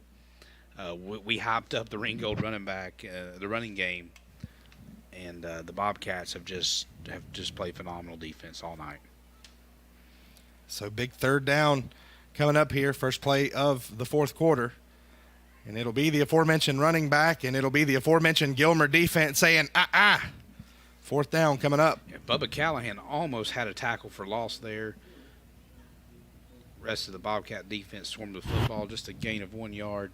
Callahan flying through that line, and he's helped out. It's Hayden Morrison over there leading the charge, and fourth down, got to go for it. Yeah, you'd like to see a little sense of urgency right here for Ringgold. I know it's 11:30, but you gotta go. Fourth down and 2. They'll hand it off. Cats get a stop. They stack him up at the line. That will be a turnover on downs. Not even close. Just no sense of urgency for Ringgold there, Jeremy. I'll call it like I see it. I don't think they wanted to convert that first down. So they stack him up there. Man, just great tackling all the way around. That Hadaway and Callahan right there. Yeah. Bottom line, Gilmer County's just wanted it more tonight, Jeremy. I mean, it's just. Yeah, you saw them hand it off to their star tailback Freeze, and he just like they were going to give it to him, and Gilmer stacks it up. 1st and 10 going the other way.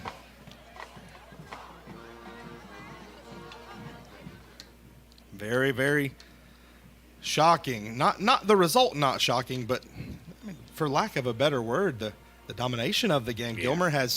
Gilmer has set the pace, and they've really controlled it all the way from the very first play from scrimmage, where they have the big throw over the middle to Ryder Wofford, and then just it's been a steady dose. Wyatt Stokes, Hunter Britton, Kyle Cowart, Peyton Chansey up the middle. Dad didn't run it in that time. Peyton Chansey up the middle, and Gilmer has really dominated from the start. But really, we knew what the offense was going to do, Tim. It's this defense that at every turn we talked about how explosive Ringgold can be, and nothing tonight. Yep. Defense coordinator Jeff Nelson, great job tonight. But the credit goes to these players. And it's just the whole game, Gilmer County has just wanted it more. Wyatt Stokes out to about the 43-yard line. It will be 3rd down for the Cats upcoming, but they're continuing to run this clock. Well, you see Gilmer County blocking to the into the whistle there. You've not seen that at all from Ringgold, especially in the second half. I think Ringgold really thought they were just going to come down to LJ and walk out of here with a win, and that's not going to be the case tonight. 3rd down and 4 in this Climatrol Air Heating and Cooling fourth quarter. They hand it off this time, and that's going to be close. I think it's going to be a yard or so short. So Gilmore will run this one all the way down, I would assume here. Coach Standard will let it run down, maybe take a timeout before he makes a decision. You're probably safe if you want to punt this, but if you want to be aggressive and try to put the final nail in the coffin, maybe you go for it here. Maybe we'll see them try to draw them off sides. We'll see what they come up with. I don't think Gilmer has punted all night, Jeremy. If I'm mistaken, I'm sorry, but I do not think the Bobcats have punted once tonight, and they're not going to punt now. No, absolutely. We'll see if they just try to draw them off. Nope, they're going to go for it. Rellinger throwing. He's got a man across the middle and just not able to connect to Ryder Wofford. I'm not surprised that they went for it. I am surprised at the play call, though. You've had your way running it. They try to catch them off guard, and it will be back-to-back turnover on downs for each team. Yeah, pretty impressive play there by Hudson Moss to make up some ground. If you're the Bobcats, you almost wish that he would have intercepted that. He would have put them in a lot worse field position.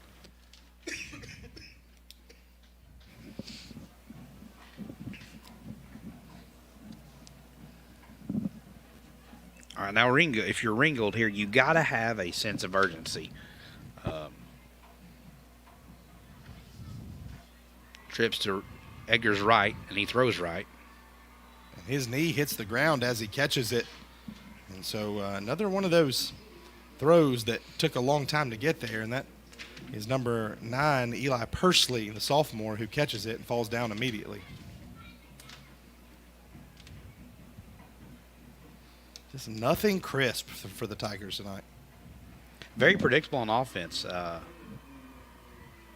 The weapons are there, Tim. You can see it, especially Taylor.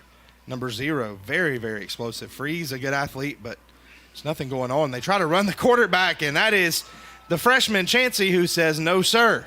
Knocked back for a huge loss, and it'll be 3rd and very long for Ringgold. So happy for that kid, Peyton Chansey. Such a good kid.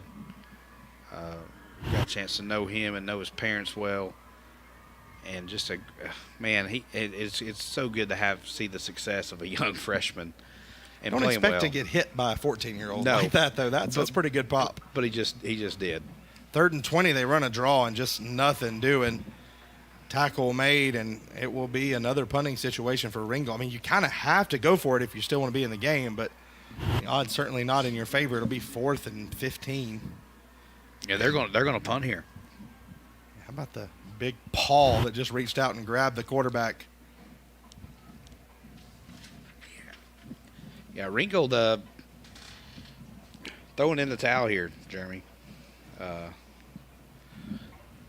31-7. They've got the punt team out. 7 possessions so far for Ringgold. We'll see. Just make sure they punt. Of course, you see Freeze back there. Maybe they snap it to him. Nope, they're going to punt. Fair catch called for and taken. That one was kind of dangerous, coming in pretty hard, but they're able to get it. For Ringgold, out of their 7 possessions, 4 punts, an interception, a turnover on downs, and then that long touchdown catch. So the Gilmer defense just been all over the place. For Gilmer, also 7 possessions, touchdown for Cowart, touchdown for Britton, the fumble, and then the field goal, the Rellinger TD run, the Chansey TD run, and then the turnover on downs last time. So 5 of those drives ending in scores for the Cats.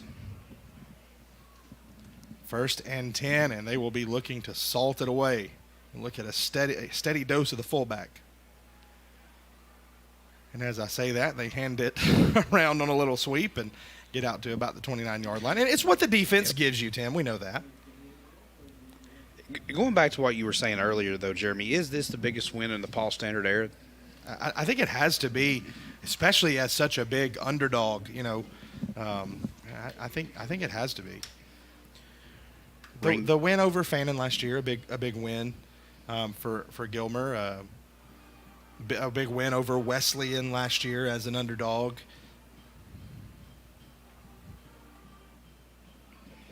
But yeah, this is one of those where you talk about a game you were not supposed to win on paper, and it's turned out to be a big one. And I think what you do with this moving forward is tremendously important, right, Tim? Because absolutely. You open up region play coming up. You've got you go to Wesleyan and to Lumpkin this year. Those are 2 really, really big games. Dawson County will come here on October the 20th. Pickens will come here October 13th. So you've got those 2 games at home. West Hall comes here. And so the schedule shakes out pretty favorably for the Bobcats. I think the Bobcats have a great chance of getting back into the playoffs this season. You know, last year when they played Lumpkin, we were talking about the winner of that game being favored for a region championship. And so there's no reason that the Cats can't be in that discussion this year as well. Another great handoff. You know, there's nobody that's just going to stop this. I mean, you know, it's a freight train rolling downhill at this point. I think he's only been tackled behind the line of scrimmage 1 time all night, Jeremy. You're going to have to be sure-handed. You know, you don't want to fumble. You see Callahan there just slinging the defender down. A lot of frustration for Ringgold right now. Their coaching staff's been frustrated ever since the 2nd quarter. Players are obviously frustrated. So that clock continuing to run in this climate control air heating and cooling 4th quarter. Gilmer right at the first down marker, going to be a yard or 2 short, so it'll be 3rd and short coming up, just exactly what they want to do.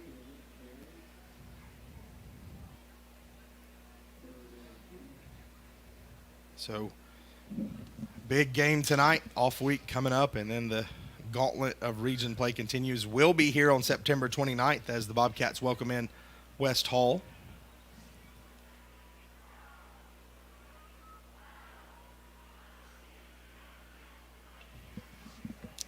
Third down and 2. Going to hand it off, and it'll be another first down.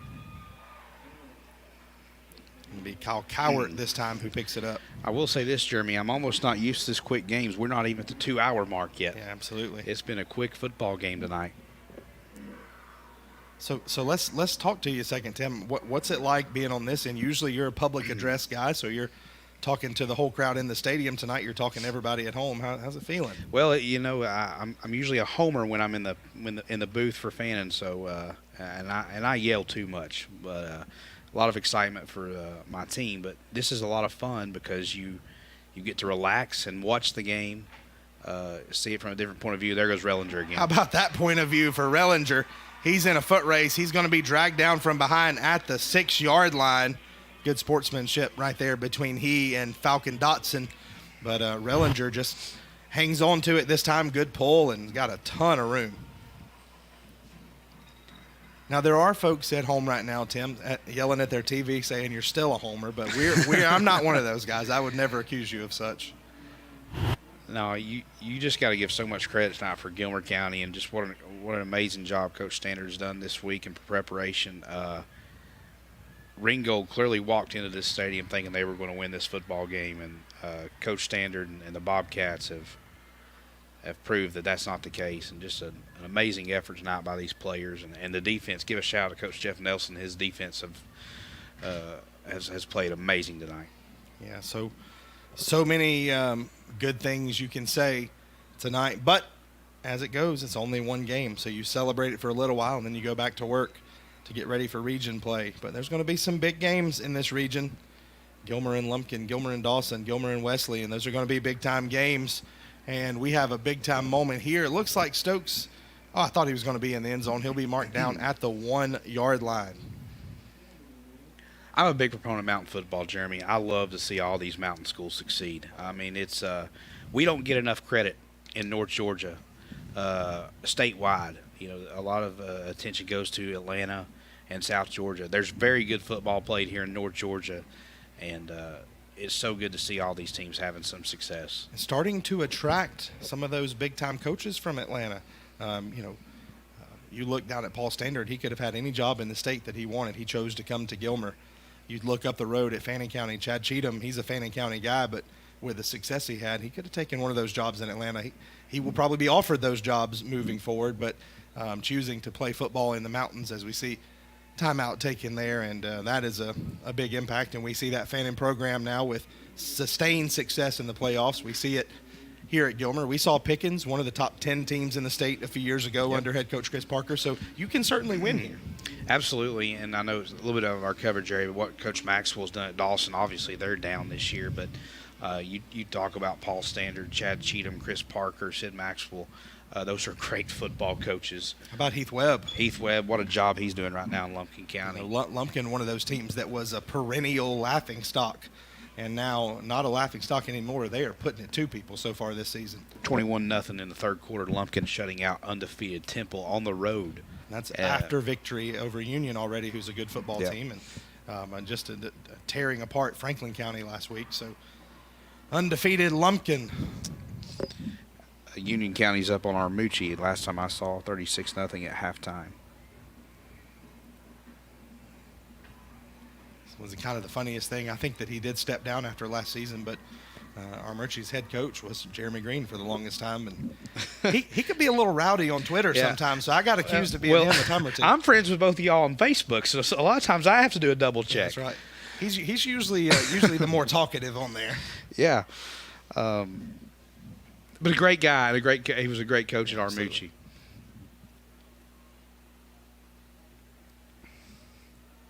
So now we're seeing victory formation at the 1-yard line. Are they going to punch it in or take a knee here?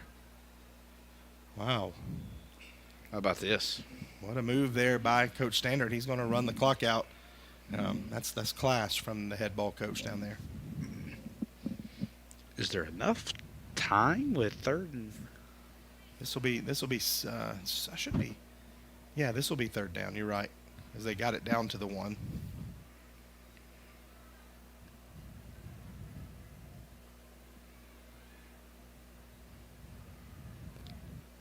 This is definitely the quickest high school football game I've been a part of, and maybe ever. And this is what Gilmer has wanted to do to control the pace of the game, to run it, and to kill this clock. And I'll tell you, they've done it. This Climatrol air heating and cooling fourth quarter has zipped by.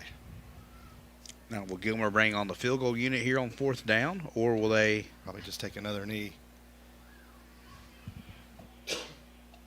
That clock will be down to under a minute before they have to snap the ball.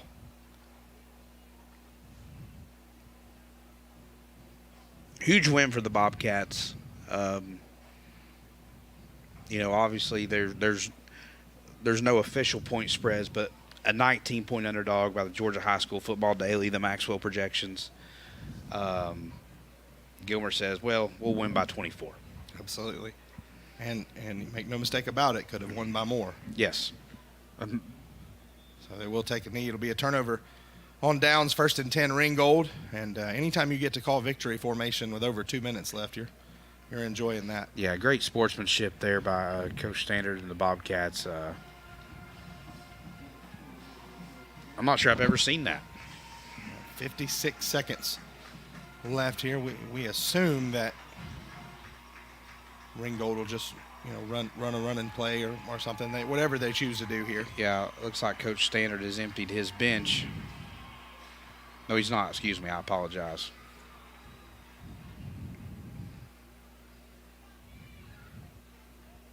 Some of the youngsters out there, though. There is some, yes. Some playing time. Doesn't look like Ringgold has. They have got their first team offense out. So Ringgold will run the ball here with Taylor. He'll get a few yards and, wow, thrown to the ground. Aspen Hadaway and Hayden Morrison say, if you want to run, we'll still tackle. Still going to work. And he comes up hobbling a little bit. You certainly hope that Taylor doesn't get hurt here in the waning seconds of this game. And he was popped pretty good there by Morrison. And, yeah, it looks like he got his ankle twisted. Certainly hope he's okay. And they're going to let the clock run here. Stick with us post-game after the handshakes. We will wrap this one up, get you ready for next week when we travel to Copper Basin. We'll get you ready for the rest of the season. On the 22nd, it'll be Lumpkin at Pickens we'll have for you. We'll be back here on the 29th. Lots of good football ahead as we see what should be the final play from scrimmage, and that will do it here from Huff Mosley Memorial Stadium. Final score, Gilmer 31, Ringgold 7. Huge performance and a Gatorade bath for head coach Paul Standard. Happy birthday, Coach Standard. What a victory for Gilmer County tonight. Yeah, I don't know if he could come up with a much better way to celebrate his birthday than a big win and performance like this. We will step aside. When we come back, we'll hear from Coach Donna Enos. We will wrap it up and get ready for next week. Big win for Gilmer here tonight on ETC. Climatrol Air, heating and cooling, your trusted partner in comfort. Whether it's your home or business, we're here for you day and night. We proudly service all brands, ensuring your comfort is always a priority. Need a solution tailored to your needs? Our experts provide free estimates, guiding you every step of the way. Take advantage of our maintenance plans, keeping your system efficient and reliable year-round. At Climatrol, customer service and customer care, that's who we are. Climatrol Air, heating and cooling, your trusted partner in comfort. Whether it's your home or business, we're here for you day and night. We proudly service all brands, ensuring your comfort is always a priority. Need a solution tailored to your needs? Our experts provide free estimates, guiding you every step of the way. Take advantage of our maintenance plans, keeping your system efficient and reliable year-round. At Climatrol, customer service and customer care, that's who we are. 31-7, the Gilmer Bobcats with a dominant performance over the visiting Ringgold Tigers. Jeremy Green alongside Tim Tao. Donna Enos has headed for the showers early. Technical difficulties down there for Coach, so she's going to get to head out of here a little bit early. Coach, we appreciate you as always. Donna will be with us next week with Adam Williams as we travel to Copper Basin. But Tim, we gotta talk about this one tonight. Yeah. Pre-game, we talked about how close this one could be, and Gilmer could hang in with Ringgold. They say no more of that. No. 31-7. They come in and from the very first play from scrimmage just dominated the whole game. Yeah, just an unbelievable performance by Coach Standard and the Bobcats tonight. we said it again, the quote-unquote projection said 19-point underdogs. Ringgold, honestly, it looked like to me, Jeremy, they walked in here thinking they were going to win the football game very easily and comfortably, and that wasn't the case. Gilmer County wanted it more. They outcoached them. They outplayed them. And just a great performance all around by the Bobcats. Obviously, the offense was great, but the defense, led by defense coordinator Jeff Nelson, what a great job they did tonight. Yeah, so that brings Gilmer to 3-1 on the year. Wins over LFO, Murray County, and now over Ringgold. And so as you think about the rest of the year, it sort of changes your outlook. So Gilmer with road games against Wesleyan and Lumpkin, but they bring Dawson here, they bring Pickens here, they bring West Hall here. And so you start looking at that and going, the season looks pretty interesting for this Gilmer team. Yes, absolutely. The playoffs are in sight for the Gilmer Bobcats, and just happy for these kids. A very young team too. Not many seniors on this team. The future's bright. The future's very bright for Gilmer.